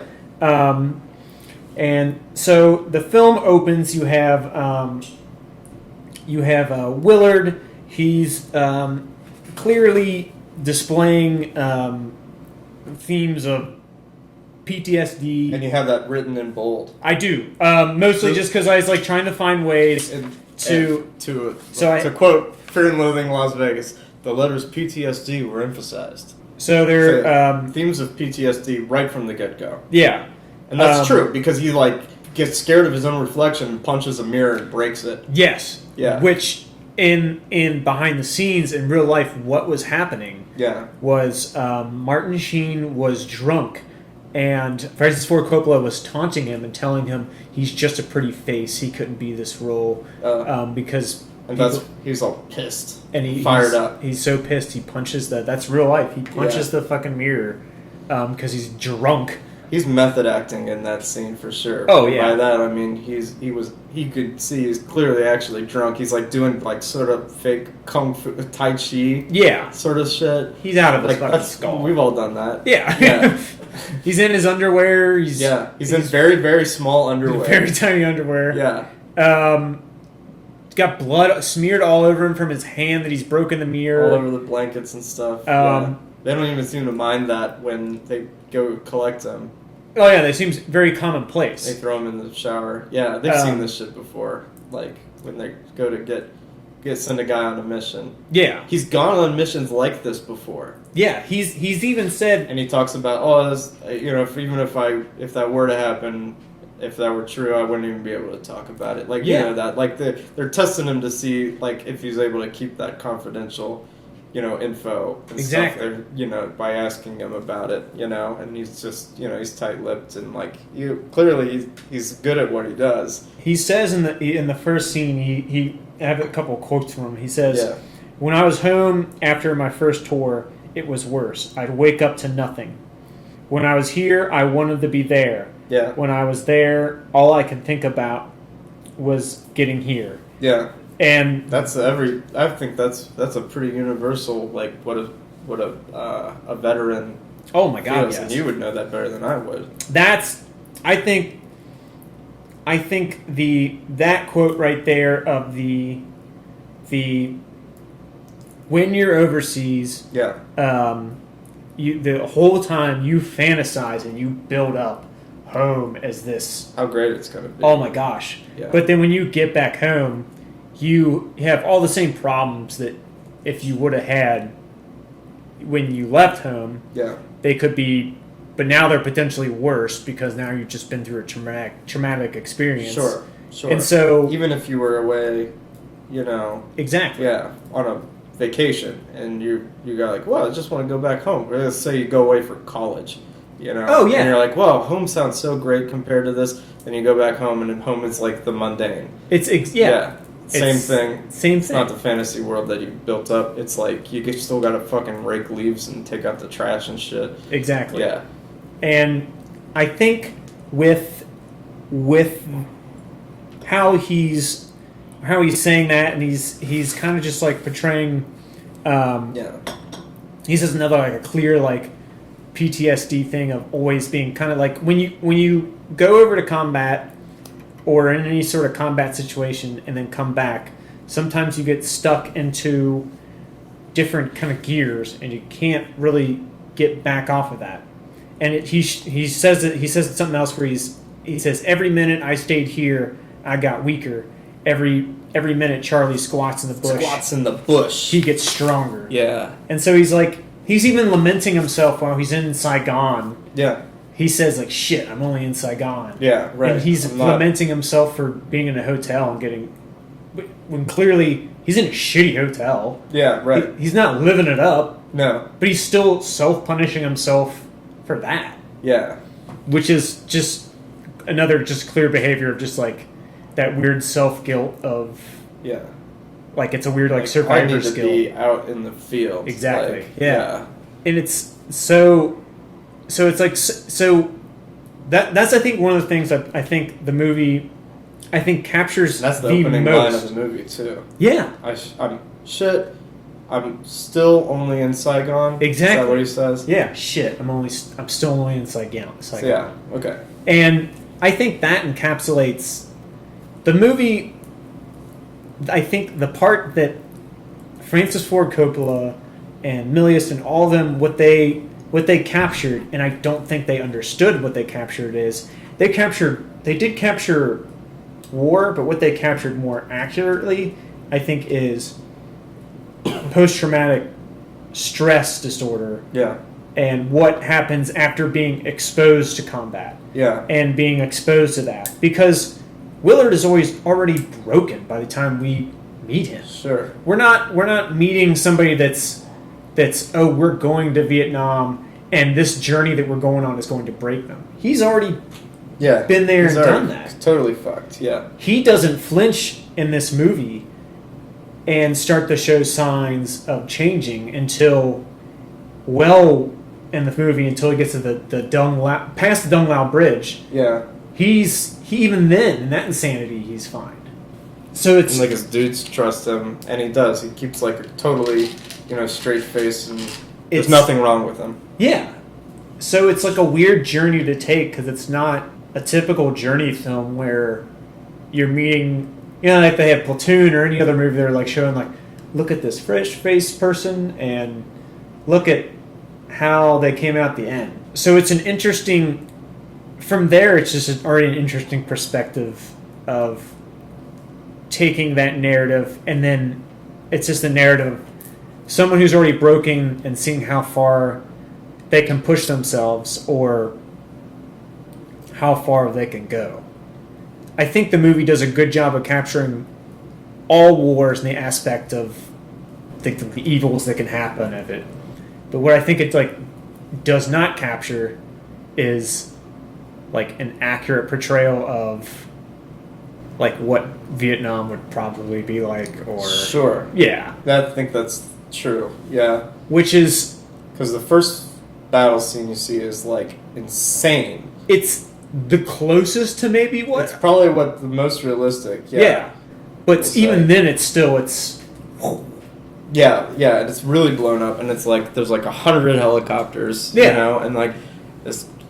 Take a sec to say like, man, that's incredible filmmaking. Oh, yeah. Like wow, that must have taken so much fucking effort to get all those. Those are real helicopters. Oh my God, You know, yeah. like none of it's like there's no computer generated the fucking helicopters. explosions, Anything like that. There's like real explosions. Like that. There's one part where like helicopters like knock over like a bunch of shit. You know, and it's like they must have like done that in one take. Otherwise, they have to like get all that shit and like Oh my put God, it yeah. all back in like position to get knocked over again. You know, like just for instance. Let alone there's entire like houses that get exploded. Yeah. Like you that had to take that in one shot. Oh, you fuck know? yeah. Like it's just crazy. I like the part where he walks past a movie. Like there's television cameras or something. Yeah. And then they're like, just go, don't look at the camera and stuff like that. And he's like looking at it like, what the fuck? Like, Yeah. what are they doing here? And it's like totally, and then it's like becomes surreal. And like the guy that's operating like the camera looks like Francis Ford Coppola. it is Francis Ford. Oh, it is actually Yeah. him? Okay, well then that's, yeah.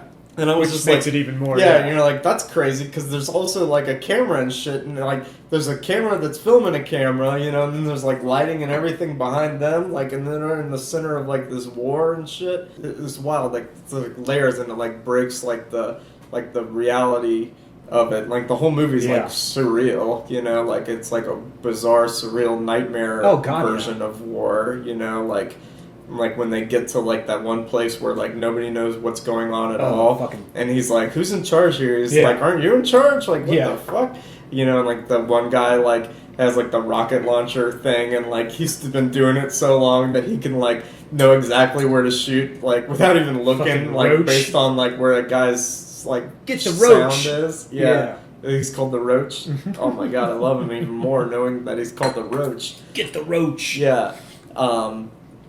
Yeah, that's just crazy. Like, they're so over the top, and like the guy's on LSD and he's got war paint all over his face, and it's like, yeah, it's like a nightmare conception of like what war. It's like a blown up mythological version of like Vietnam. Yeah. You know, instead of a realistic depiction of Vietnam, which makes it even more like Vietnam. Yeah. You know, like Because it's yeah. it was such a fucking yeah. historically such Right. a surreal. Like a realistic depiction would have been a bunch of guys smoking weed in the jungle and It would have been Platoon. really fucking scared. Yeah, Yeah, Platoon. right. Yeah. Um, another Sheen family Yeah. endeavor. crazy, isn't it? That's it made me think of the Hot Shots. Yeah, When they do I loved you in Wall Street. And when it's Martin Sheen and Charlie Sheen are both crossing the rivers, and it's Hot Shots Part 2. yeah. And they both see each other, and it's the fucking Sheen dad scene spoof movie. The fucking. I'm gonna have to watch Hot Shots again. I don't remember that part, but Oh, that's really it's funny. Or really when I watched it, it went over my head because I was too busy. Like, remember the part where he shoots a chicken out of a bow and arrow? That's really funny. Like, that's how young I was.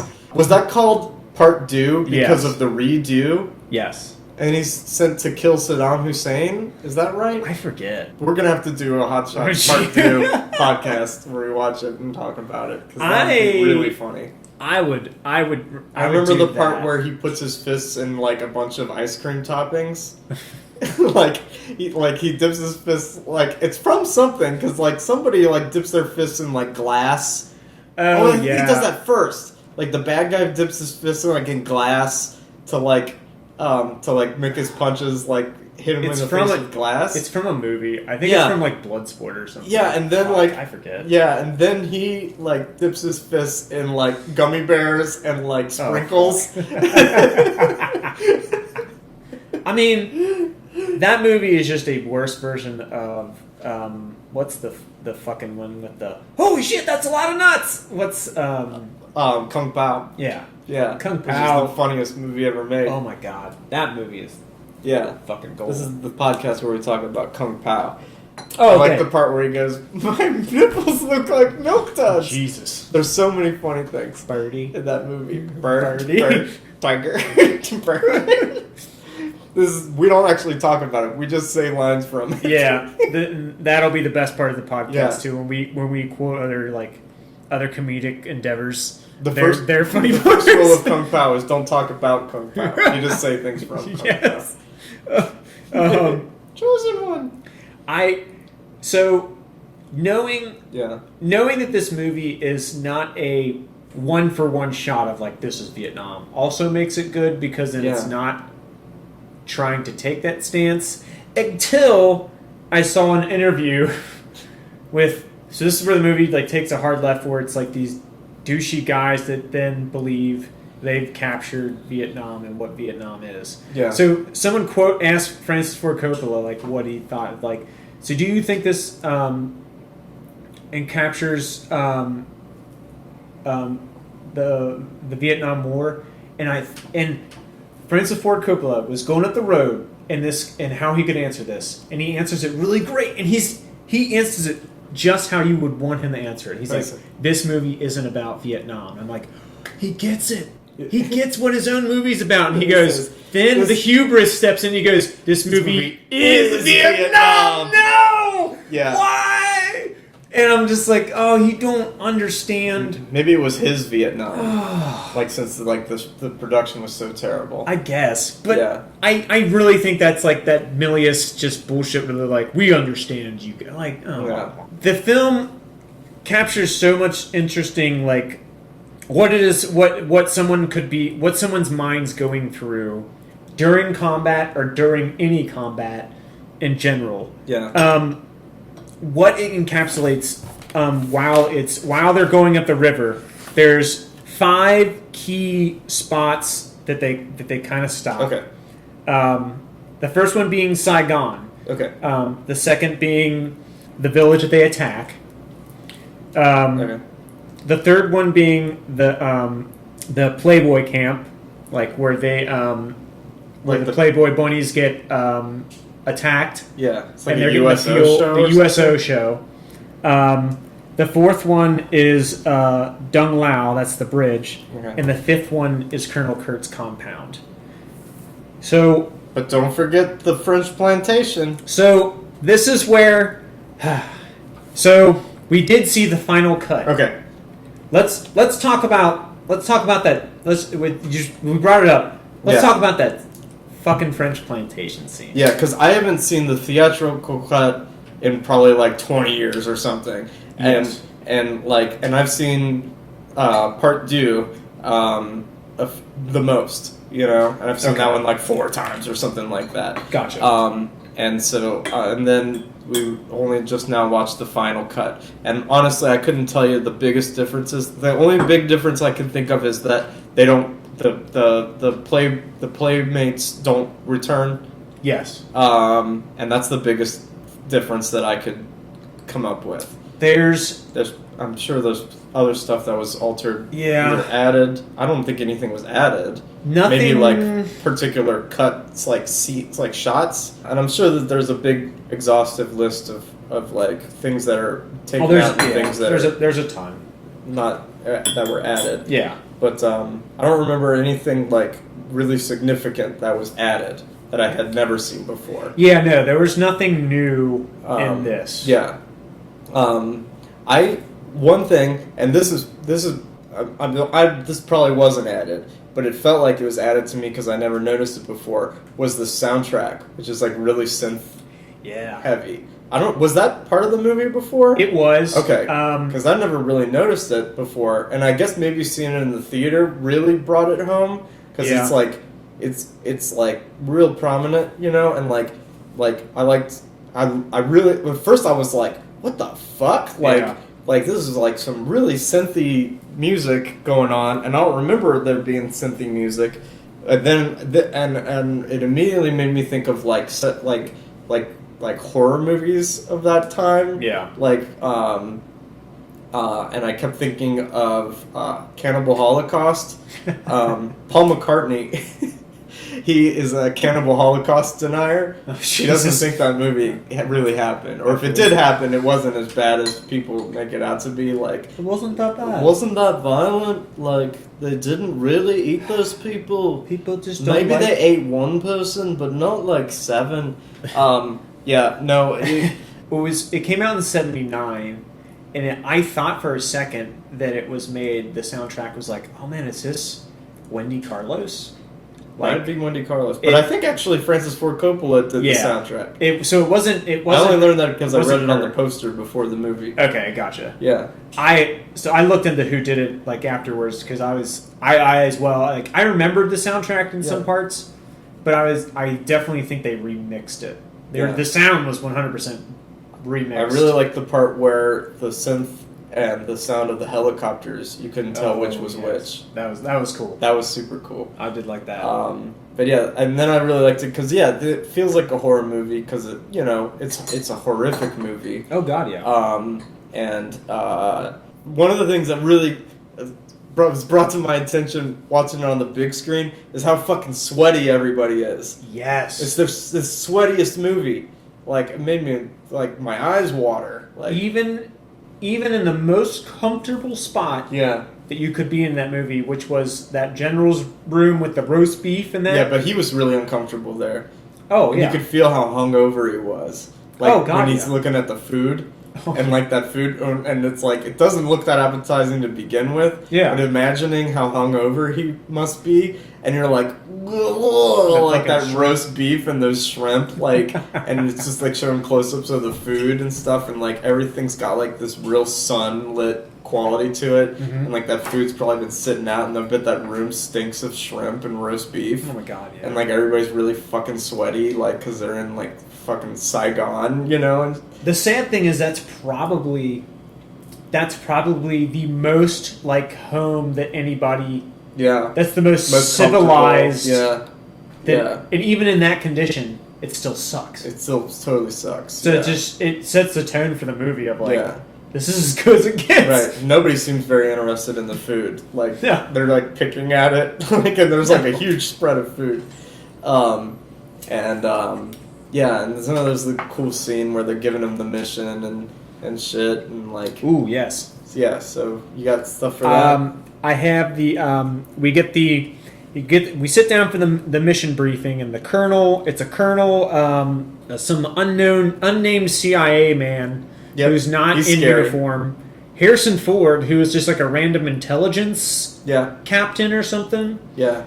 And they're giving him this mission briefing to go get Kurtz. Yeah. And he gives this great that I think definitely ties in the theme of PTSD, where Kurtz says they play a recording of Kurtz that they found, and it's, I watched a snail crawl across the edge of a straight razor. That is my dream. That is my nightmare. Crawling across the edge of a straight razor and surviving. Yeah. That whole survivor's guilt, or that whole like coming back from war and going through that. It's that idea. It's kind of throwing away that idea of like the whatever doesn't kill you makes you stronger. No, that's not true. That's him coming home. Kurtz is his biggest nightmare. Coming home from combat. Right. And like that's a man that's just been pushed beyond like saying, and like that's like PTSD to a T. Yeah, and you get that's slowly cut in half like a snail. Yeah. Crawling across the street, razor. and still be alive afterwards. Yeah, That's the scary right. part. But you're still cut the fuck open. Yep. Yeah. So it's and that's the stuff that I do wonder. I wonder if Milius and all them, because it was so fresh after Vietnam, whether they even knew what they had in that terms of that sense of describing Yeah. the mentality of people coming home from war yet, or if they had they thought it sounded cool, or they just like if that was their frame of mind. Yeah, I it's do a wonder. weird. It's a weird. I mean, that's the only thing that they show Willard. You know, they show him like Yeah. a recording of him talking about a snail, and it's kind of like a weird thing to say. Oh, you know? God, like it's you know, but out there. that's how they represent to him like he's gone completely insane. And like they don't give him any other information really Oh, yeah. about like what is going on. You know, like they must know more. You know, like well they sent another guy to kill him, and then he was never heard from again or something. He's the guy they see at the end. Yeah, you see him and he's like he doesn't say anything and he doesn't move at all. Yeah. Like, and he's just kind of like brainwashed looking. Yeah, so like you know like they know more than they're letting on, obviously because they're the CIA. They present to him like some facts and they're like yeah, you know, like here's a recording of him, you know, like they play like 30 seconds of a recording and then they're like, so what do you think, you know, and then well obviously he has to go, yeah, obviously he's insane. Yeah. You know, like because what is he gonna say, like well he doesn't sound too crazy to me, or like Yeah, no, you know, he definitely they put him on the spot. that instant. Yeah. Oddly, he connects with Kurtz. Yeah, And he connects with right. a man who's seen combat, and Yeah. So he doesn't really want to do it, you know, but he's just like, oh, I need a fucking mission, or Yeah. else I'm going to be in Saigon forever, and fucking, like, I can't, I'm like Jake LaMotta, man. Yeah. Like, I can't fucking do anything else. I need a like, job. Yeah, I'm good at this, and it's the only thing I'm good at. And it Gotta clearly, step back in the ring. it plays into that sense of how coming back from combat, it's still it was so Michael Herr. Yeah. That was the guy we were talking about that was on the poster. A name. Uh-huh. So He's the narrator. He was the narrator, and he was a photojournalist during Vietnam. Oh. Who basically is who got a lot of Milius got a lot of the ideas from. One of the things that Michael Herr wrote about Vietnam in general, Yeah. he said the people over there they're high on war Yeah. because what it does over there is for like any sort of like combat environment sort of thing like that, it draws you in and is exciting. And this is exactly how he described it too. Was it's exciting, but just because it's exciting doesn't mean it's not scary. Sure. So it taps into weird parts of the brain that it triggers like endorphins and Yeah. Well, an adrenaline junkie is a real thing. exactly. Yeah. And that's how he described being high on war. Yeah. That's what I would describe Willard or Yeah. or Kilgore or that like And so, like, now that I'm not at war and I'm not fighting, you know, like, everything else, like, the volume's been turned down, you know? Like, exactly. I'm just like somebody who's gotten off of a drug, you know? And they're just like, wow, well, fuck, I don't know what to do with my life now that I don't have this thing that I've been doing and that gives me some sort of, you know, chemical reaction, you know, or whatever. Exactly. I'm cut off of this thing, you know? And so, yeah. It's they captured that really well, and showing Willard being a great thematic element to fit into Heart of Darkness as like the moth, the flame. Willard just gets drawn to this mission because of that, but then gets hooked with the Kurtz mythos legend, and then he starts upriver. There's a thing that's called the Cooper Color Code. Yeah? And it was developed by this guy, and we got taught it in the military too, of combat awareness, and also it's also a way of kind of post-traumatic stress afterwards, also different levels of combat and where you are in readiness. So There are 1, 2, 3, 4, 5 stages of it. White, yellow, orange, red, and black. White is unaware. Okay. Yellow is aware. Orange is I have it actually all. Yellow is a relaxed alert. I'm sorry. That's Orange is specific alert. Red, condition red is fighting, and condition black is actually when you have been pushed. And this is all real things they taught us in the Marines. Condition black is when you've been pushed beyond red and you are not able to fight. You're not. It would basically be you're ineffectual. You're Yeah. you get blinders on so that like you're not paying attention to what's around you. Yeah. Your combat high is so high that you can't combat correctly. Correct. Or in a controlled manner. And that same sort of thing gets applied afterwards to where when you come back, you're still stuck in one of these gears. Yeah. So one of the weird things with this movie, it also each different stop correlates with different stages of war and combat. Oh my god. So Yeah. white is Saigon. Yeah. Yellow is the village. That's the closest Okay. thing to real combat Mhm. in the film. When it gets more surreal, orange, the Playboy camp, Yeah. which I also have / the French thing. Okay. Red is Dung Lao, and then black Black is when Kurtz. they get to Kurtz and Cambodia. So, and then each different person in this book or in this movie represents. So white is the general giving the mission. Kilgore is yellow. Yep. He's always alert, ready to fight. He has a yellow scarf. There you go. Yeah. Orange is the French in the French plantation. Uh-huh. They're frazzled, they're fried, they're Yeah. kind of burnt out, and they're always they have that list on the wall, and then when they're having the dinner, and they said these are all the people they killed. Yeah. And Willard says Oh, six six Americans, Americans. and he's like accidents or something like that. Right. Okay. It's also the Playboy camp because that's when the breakdown. Those guys that are behind there, Yeah. they're like you're like poking, Yeah. Right.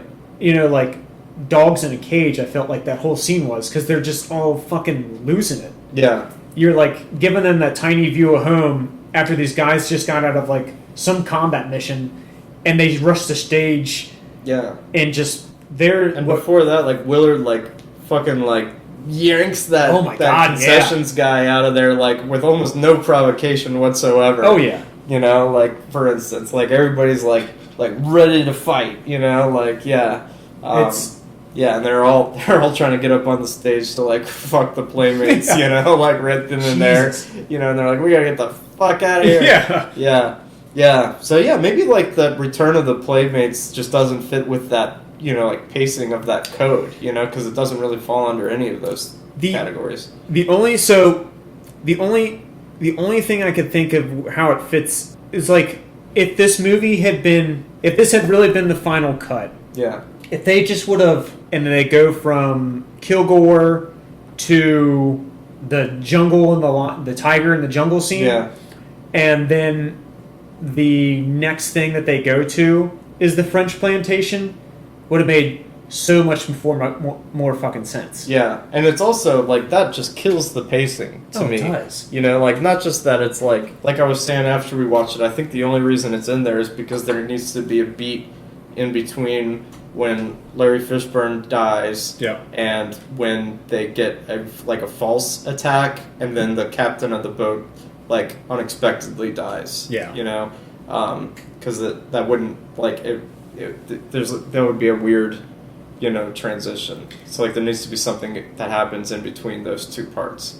And it's in the original cut of the film. It is so how it does. So I went to go look. That was the one thing I did want to look up. Like, how does that go?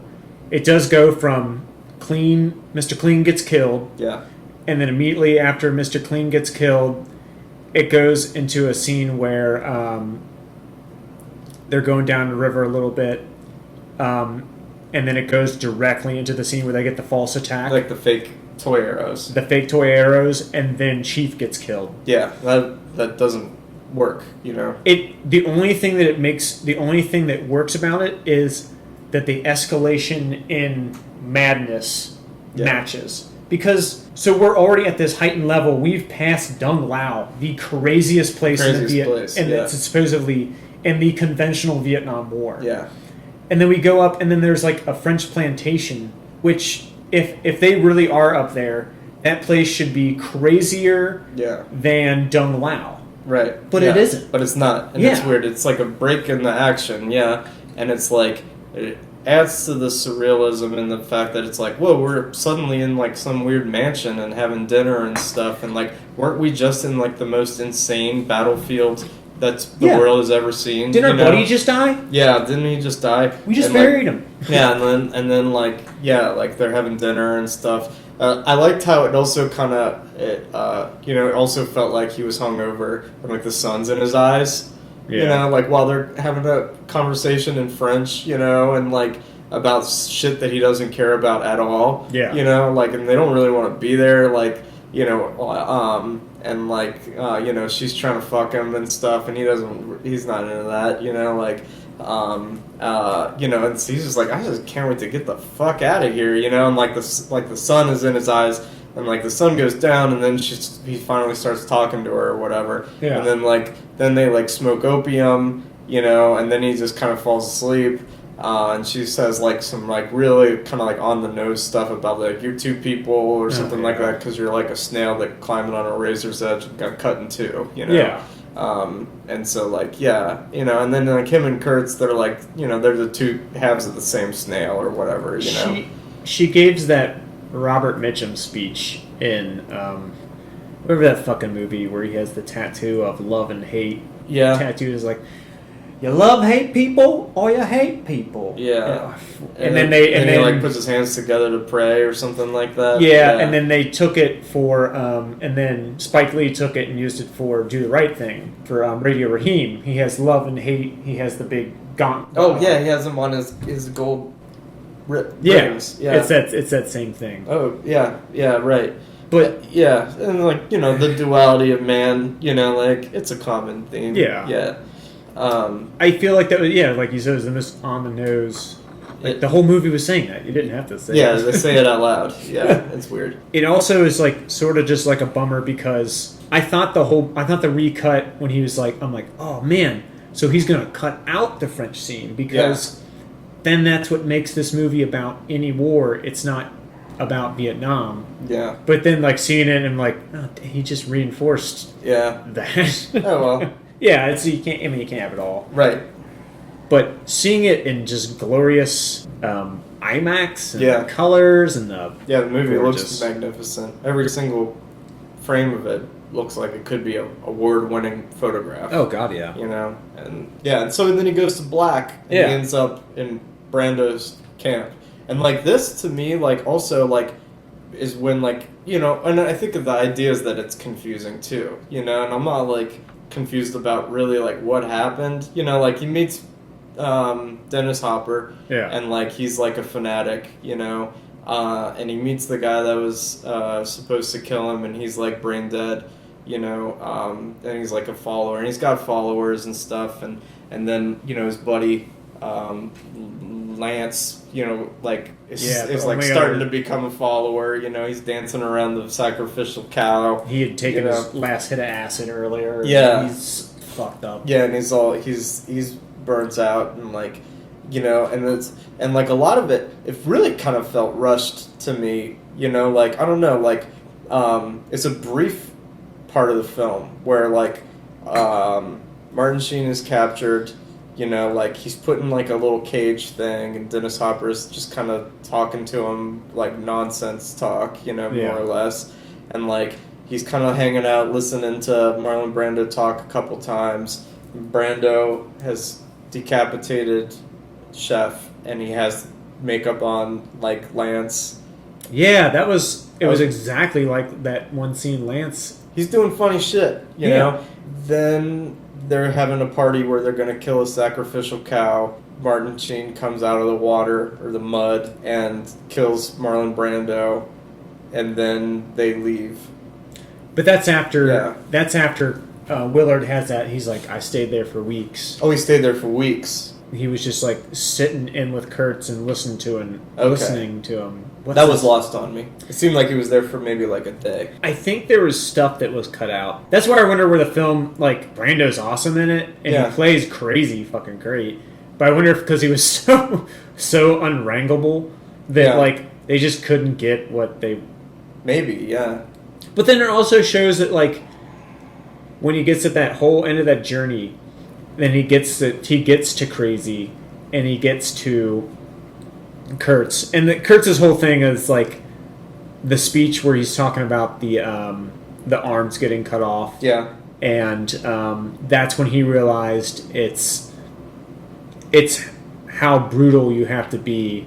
You have to be more brutal than the person that you're against to win the war. Yeah. And that's what he realizes and then embraces to try and quote unquote win the war. When he says something like, "If I had 10 divisions of men just like that." Right. They're real warriors. Or whatever. Like the Americans that are, conscripted into war, don't really want to be there, shit like that. Yeah. And I think but he's also calling upon the hypocrisy of where he's talking about the killing with no judgment and all that. And that's what Martin Sheen kind of does too, because what we were saying before, like he seems to relate to Brando from just hearing his first recording, and that's the first thing he knows about him. And then he seems really, really impressed by everything he's learning about him over the course of the movie. He's like, motherfucker jumped out of a plane at the age of 38 or whatever. Like, he's fucking nuts. This guy's brave as shit. That would be, I could not.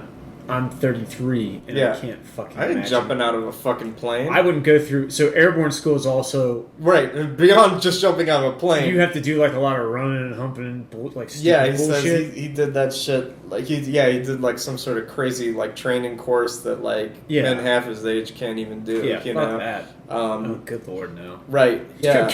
I don't need that shit. Yeah. So he's like super impressive, like, and he's really impressed by him, and he's very, very decorated and like just keeps coming back to fight more, So he's like, oh, I love this fucking guy, basically.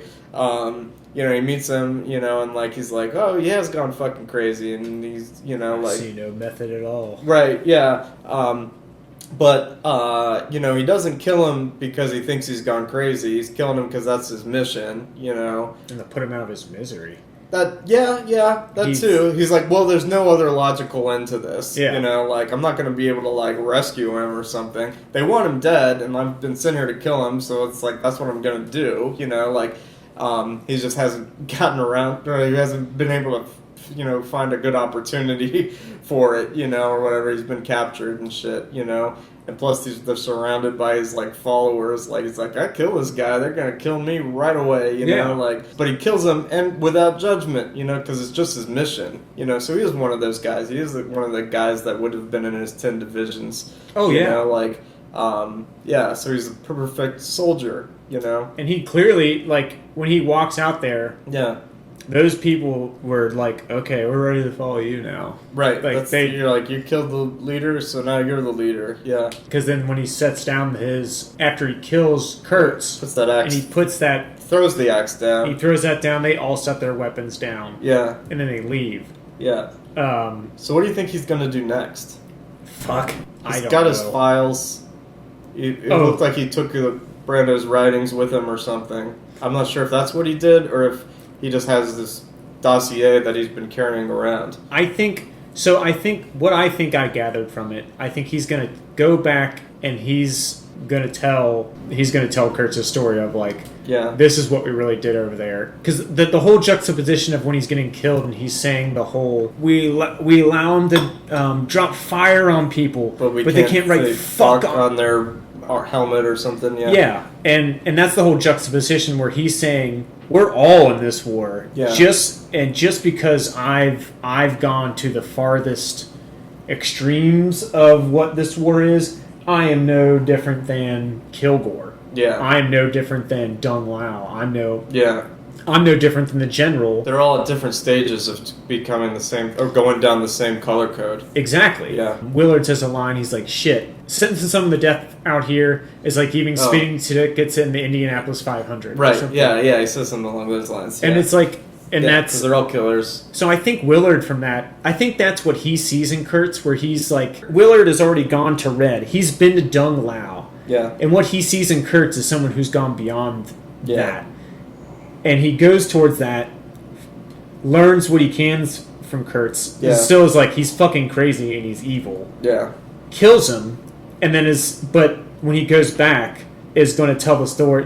He's going to tell the story as like, I killed him, this is what he did, and this is everything they did, and I'm going to tell as many people as I can. And he turns off the radio when he gets on the boat. Yeah, he doesn't blow it up.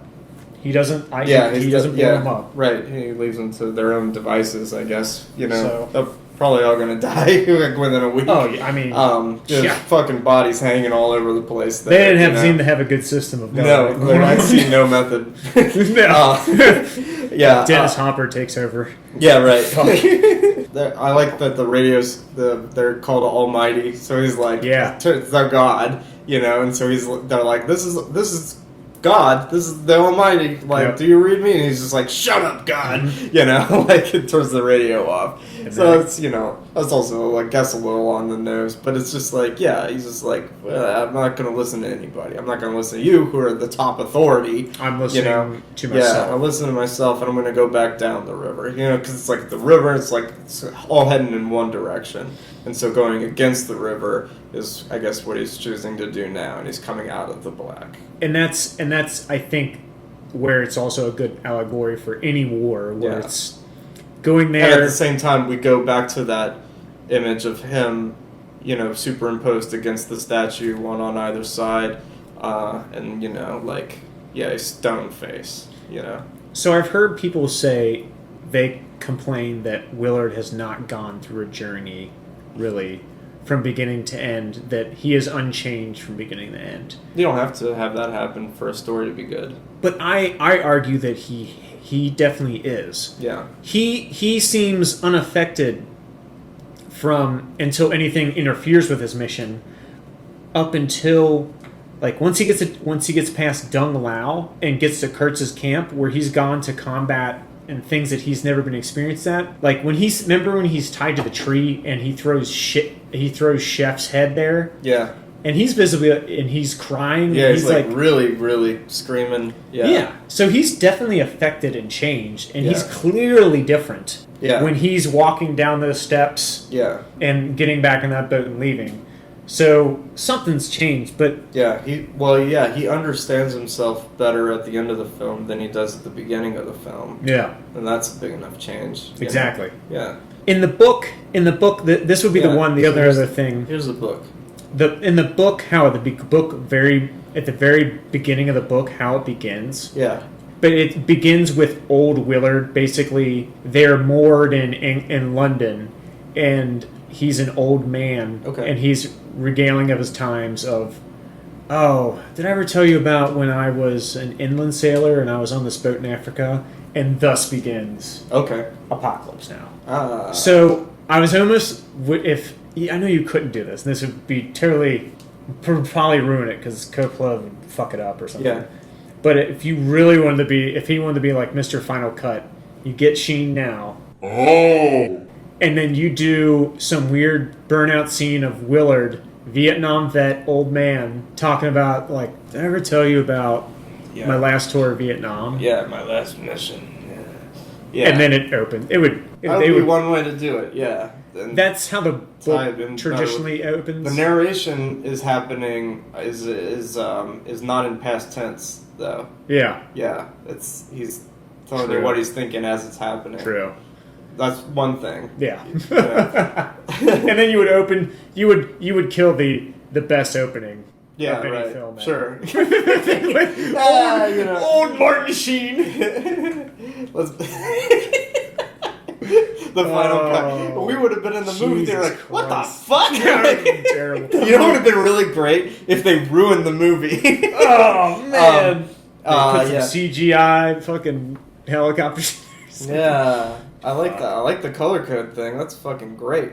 I never heard of the Cooper color code before, but you know, it's I think unknowingly what they captured better is post-traumatic stress disorder, yeah, specifically from combat, and how it affects people and how are they coming home and how they feel. And maybe that's what Coppola meant by saying this movie is Vietnam. I'd like to hope so. Yeah, instead of being like, from now on, any Vietnam movie would be frivolous, you know? But then you see Heart of Darkness, and you're like, oh. Yeah, right, yeah. Have you seen that yet, by the way? I've seen it a long time ago. Yeah, and I was like, wow, they had a really fucking rough time making this movie. God, it's insane. Yeah, there's a lot of crazy shit going on. It's his personal Vietnam, you know, like... That's why he makes wine. Yeah. And it really, okay, that was the other thing about the French scene, too, that I didn't like. Yeah? So, since we were talking about 80s Scorsese, Yeah. 80s Coppola is fucking dog shit. Yeah? Give me some examples. Oh, Man. What else did he... He made The Godfather Part 2. Not in the 80s. Oh, shit! Not in the 80s. He made The Godfather Part 3. In the 90s. Shit! That was 1990. I skipped the 80s. So I'm gonna read off. What else did he make? I'll read them, and you're gonna be like, "Oh man, those are all really not that good." I don't know. Let's see. So the next movie is One from the Heart, The Outsiders. Tom Waits. I think so. Yes. Yeah. Rumblefish, The Cotton Club, Captain EO, Peggy Sue Got Captain Married. EO has Michael Jackson in it. And he's the one who he directed that thing. Wow. Peggy Sue Got He also Married. did Thriller. Was that? No, that was Landis. Oh, you're right. Yeah. Landis. Yeah. He also was a big fan of the Tales of Hoffman. What? Seriously? Probably. Oh. Peggy Sue Got Married, Gardens of the Stone, Tucker, The Man Who Got His Dream. That's it. Whoa. That's 80s Coppola. But then he made Dracula. He made Dracula in 92. Which is amazing. And then he made Jack. Oh my god. Yeah. So he's made like 3 good movies.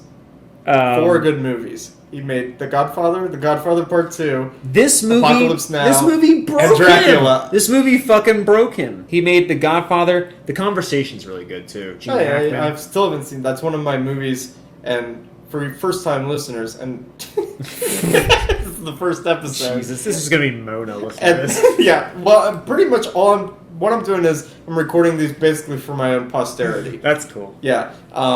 So I have a lot of movies that I'm certain I'm going to like, but I just save them for like a rainy day. Okay. You know, and The Conversation is one of them. Okay. There's many of them That one's where I really- just have a that bunch of one's- movies on DVD that I just have not watched, and I've had them for years. That one, I feel there's like. And After 7 Hours is one of those movies. is one of those. Where I'm like, I'm positive I'm going to love this movie. It's so weird. Yeah. It seems to have like just about every element of shit that I like in it. And I'll be sorely disappointed, I'm sure. But like that's one of those movies that they're like in a time capsule or something for me. It's so if there's any movie that I can compare it to, and this is a terrible comparison, so I'm gonna say it, but because it all happens in one night. Happens in one night, which is a thing that I really like in movies. It kind of reminds me of a more adult, more 80s Adventures in Babysitting. See, that's kind of what I'm hoping for. It's kind of like that.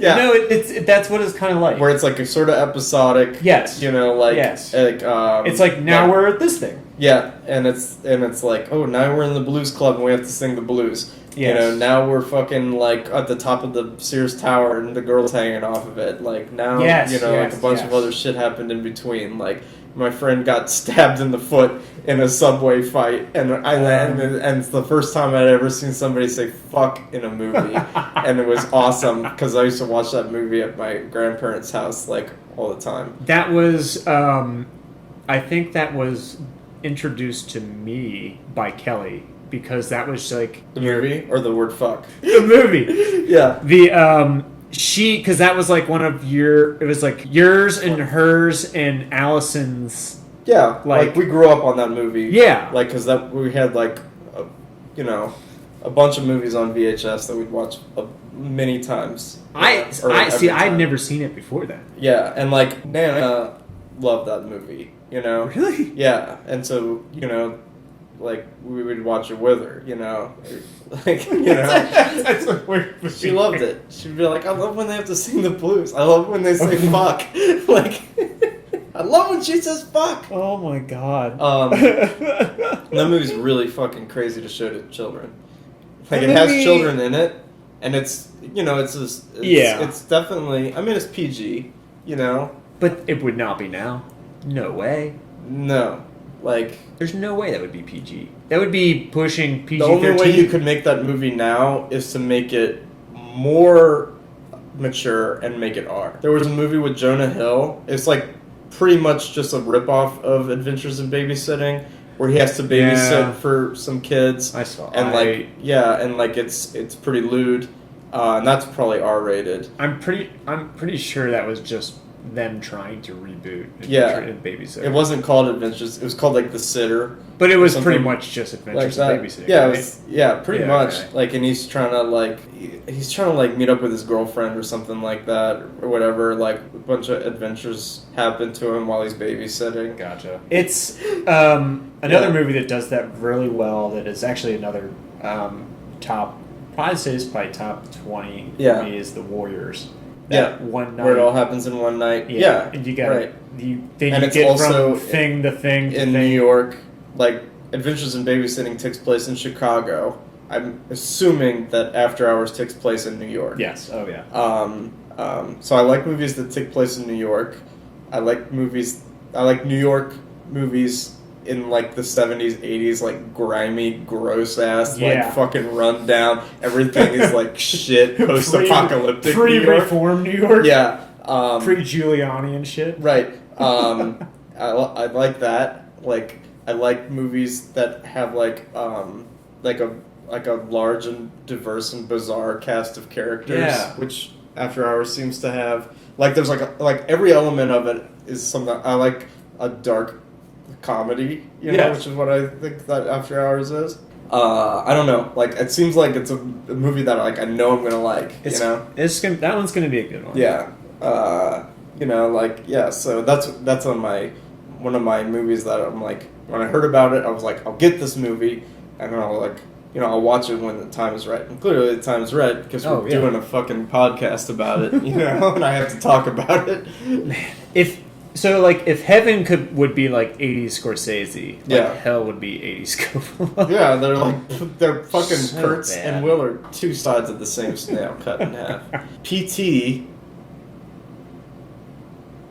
and Death Stranding is DS. What? The PT is a video game. Yes. What's the So it's about DS? PTSD. Oh, okay. Yeah, and it's a mirror reverse, you know, and like mirrors are like, significant. And there's a part in Silent Hill 2 where he looks in a mirror at the very beginning of the game, and then there's a part in The Phantom Pain where he looks in a mirror in the very end of the game, and it's Man. the exact same shot.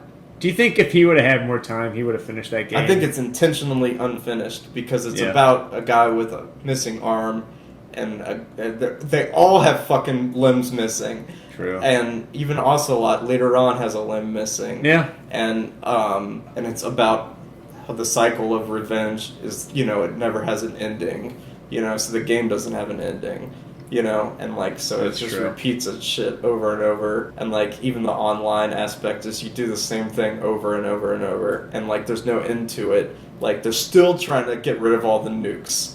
I don't know if you can top the way a game left you feeling afterwards in terms of It was like a novel. made you think about something. Yeah, Or made just you ponder on like it. a Kubrick. Yeah. I felt like I was like looking over like tiny details like a Kubrick film, which was kind of cool for a video game. Yeah, I think that's why it kind of attracts the same, you know, like fans.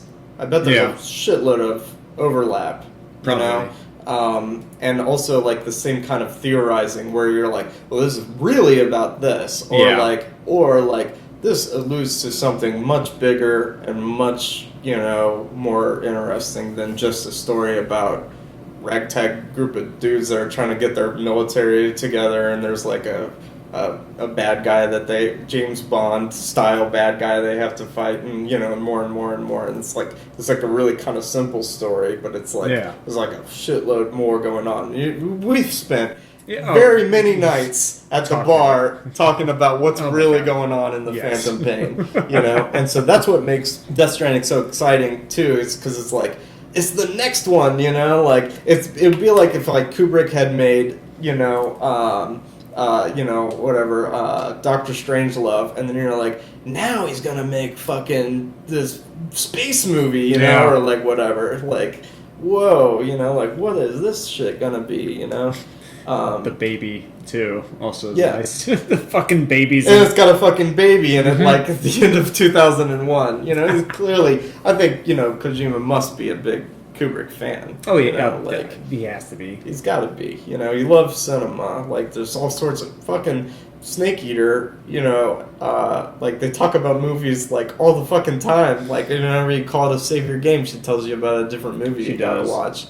Fucking Snake Eater is like a remake of Apocalypse Now. Yeah, no, there's definitely that. There's that scene where you die and you're just wading up the river. And you gotta go up. Well, and also the movie, you go up a straight line the entire the game. Yeah. You're always just going ostensibly north, Yeah. Like, you're always going up the river. You're sent on a mission to kill, a high-ranking military person who's gone renegade. Yeah. And you have a special sort of connection with, more so in Snake Eater because they know each other. Yeah. But also that it's like, this is me, and like this, we're like, two sides, or whatever, like that. Like there's a lot of shit that's very, very similar about that. Like just the bare bones of the story, you know. You have like a little team, like Willard's got his team on the boat, and Snake's got his team on the radio and shit. Like it's those are really similar stories. It's definitely I definitely wonder if that's one of the movies that and like we were saying before, there's 5 Cobra members and there's 5 big set pieces, places that they stop the boat at. Like there's that shit, like forming connections. It is. Yeah.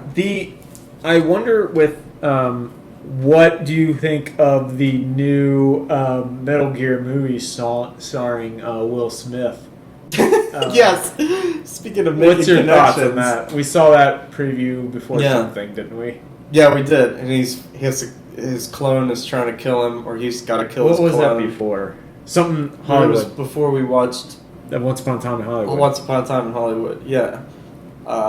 Jesus. There was like 2 other trailers that happened before it that have a Metal Gear sort of feel to them, and I don't remember what they are at all. But we were like, all of these fucking movies are like Metal Gear. Can they do Metal Gear now? As a movie? No, I mean that movie clearly just used that's like the main crux of Metal Gear, right? I don't think you could possibly make a satisfying 2-hour movie out of Metal Gear. Like, what even story would you tell? The first one? The first one. Yeah. Nothing's impossible, Or Metal Gear Solid. And that one's just so cinematic, it's like, why even bother making a movie out of it? Yeah. So it would have to be the first one. And also, Apocalypse Now, Metal Gear is a retelling of Apocalypse Now, the original Metal Gear, because it's about a soldier who gets sent into the jungle to kill a high-ranking officer that's gone rogue. Yeah. And he even gets captured. And in every Metal Gear you get captured. They really do take that. Yeah. This story gets used a lot. Yeah, right. It's the same. And then in Metal Gear 2 you get captured. And that's the point of it, is that it's recreating the exact same story again. Yeah. It's sort of to reinforce that same narrative to you again and again and again and again, and it's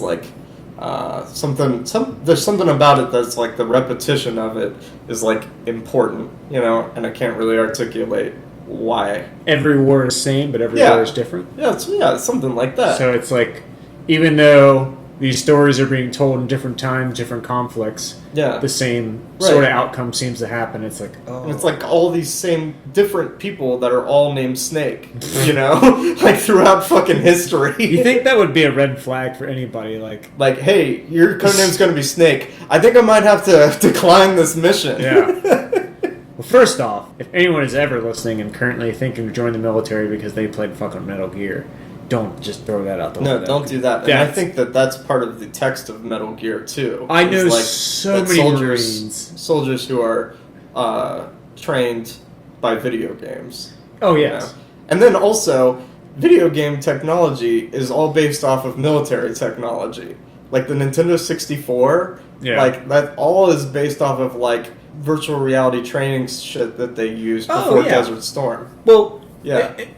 War feeds innovation, Sure. which is sad. Yeah, it's like the military entertainment complex, which I think is I did not invent that, but maybe I did. If I did, trademark. It's nuts. It's fucking nuts. It is. It makes you sound like you're nuts when you talk about it. And so PTSD, so PT, like, and it's a traumatic game, and it's about somebody who's experiencing PTSD because they killed their family. Death Stranding, you're gonna have to kill that fucking baby. Like, You think so? I'm calling it. Oh, man. I'm calling it. Is that at some point you have to kill that baby? Hot take. Yeah, yeah. 3 months from now, we'll find out. But yeah, and it's man. so like, and the game PT, you play as Norman Reedus. You know. Yeah. It would seem. You know, you never see his face until the very end, but you can assume that the guy that you're seeing first-person view through is the same guy that you see at the end of the game. I hope so. I mean, you would imagine. One would assume. I mean, it says Norman Reedus in Silent Hills. Kojima. Yeah. Kojima has done so many fucky things with Right. Yeah. promotions of games, so it's hard to even go like, are you going to even play as him in Death Stranding? Even though it would really seem so, you know. But it really seemed like you were going to play as Snake in Metal Gear in Sons of Liberty. yeah. You know, but you don't. But you do because his name's Snake too. I don't know. Yeah, that's what I'm getting at. So you got to kill that baby, but he kills his baby, unborn baby in PT. You know, we can assume you hear about it on the radio. And he killed himself, you know, or something like that. So it's like, yeah. I think, well, you know, it's story elements that were transferred from the canceled Silent Hills game to the Death Stranding game. Interesting. Yeah. There's some sort of connection between the other side and Dead and, you know, whatever. And there's like a ghost wife, you know, in PT and stuff. Jesus, well, don't even this shit think about it. Yeah. Speaking of games and like on the lighter side of games, but talking about a game that tells the same story over and over again. Yeah. Breath of the Wild 2. Yeah. That looks interesting as fuck. Have you seen anything about that yet? I saw the trailer where they go underground. Yes. And then they see Ganon. So do you think that's Ganon? Or do you think that's... It's probably Ganon. I mean, it's probably gonna be Ganon. Yeah. He had green skin, I think. You know, I'm not saying all green-skinned people are the same, but he also had orange hair. I mean, he looked... It's probably Ganon. He had a Ganon-like look to him. Yeah. So then... But even, like, you don't see Ganon, you know, Ganondorf. You don't see Ganondorf, you know? Yeah. You see a big fucking purple bug monster that turns into a big purple, like, sort of hog, you know? And Ganon turns into, like, a hog when he's, like, supercharged or whatever. That's what he is in... Ganondorf is a man. The first game, he's a pig. He's a big blue pig-faced guy. And in subsequent games, like in Link to the Past, he's a big blue pig. Yeah. He fights with like a fucking trident. Yeah. Wind Waker, he's only Ganondorf. Yeah, he doesn't turn into anything else. No. But you do fight the big marionette Ganon. Yeah. It is like a pig. Yeah. You fight Ganon, and it's like a big, giant purple pig. Yeah. But you never see Ganondorf. They never even mention Ganondorf. Yeah, they just say Ganon. Yeah, so like, you know, that big mummy guy at the under the ground is Ganondorf. I'd put my money on. He's been buried there for forever, and he's just like...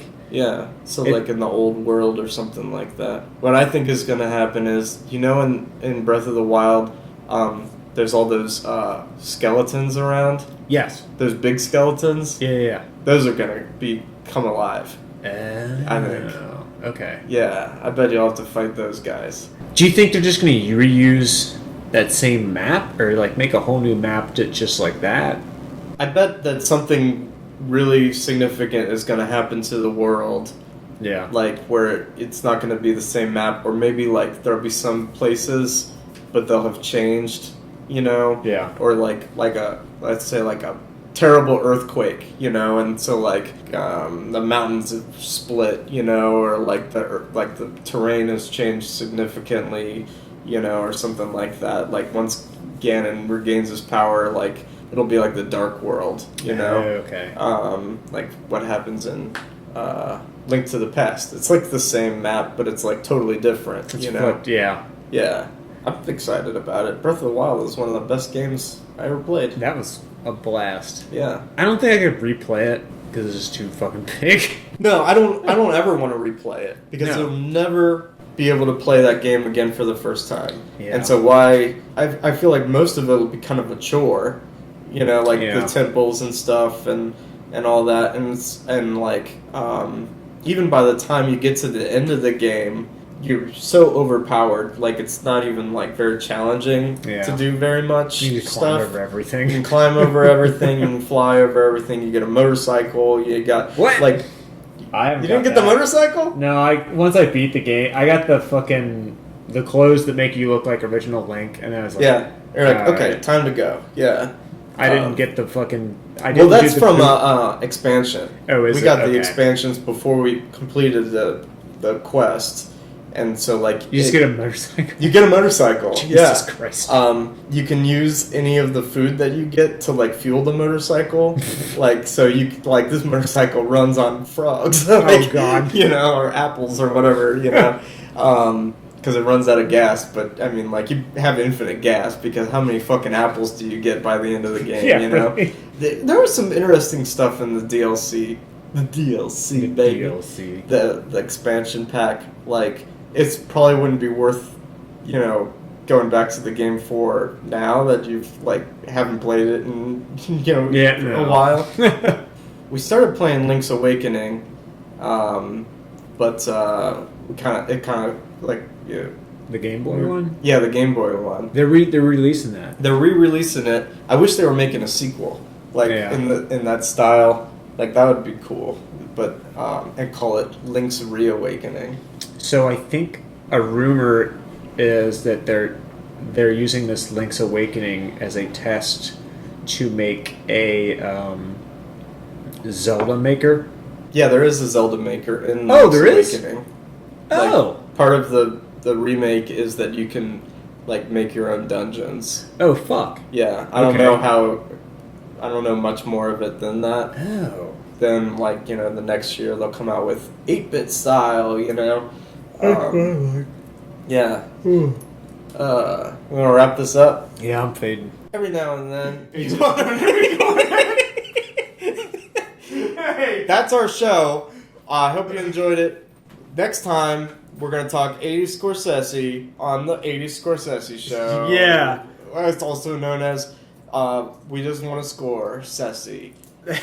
A podcast for MS. Also, the other host will be here, Yeah. and John, we'll you guys also are gonna talk love it. about Martin Scorsese. And we'll also just talk about Death Stranding. That too. And everything else. Yeah, I'll cough a lot. Yeah. I'll make some wild statements. He just has, a condition. Don't Yeah. worry about it. Bob Dylan, we'll bring him up again. Yep. There'll be a lot of returning characters. Yeah. Paul McCartney, the Holocaust denier. Jesus. Paul McCartney, Holocaust denier. All right. Solid. Yeah, Solid Snake. Solid Snake. All right. David Hayter. And don't forget,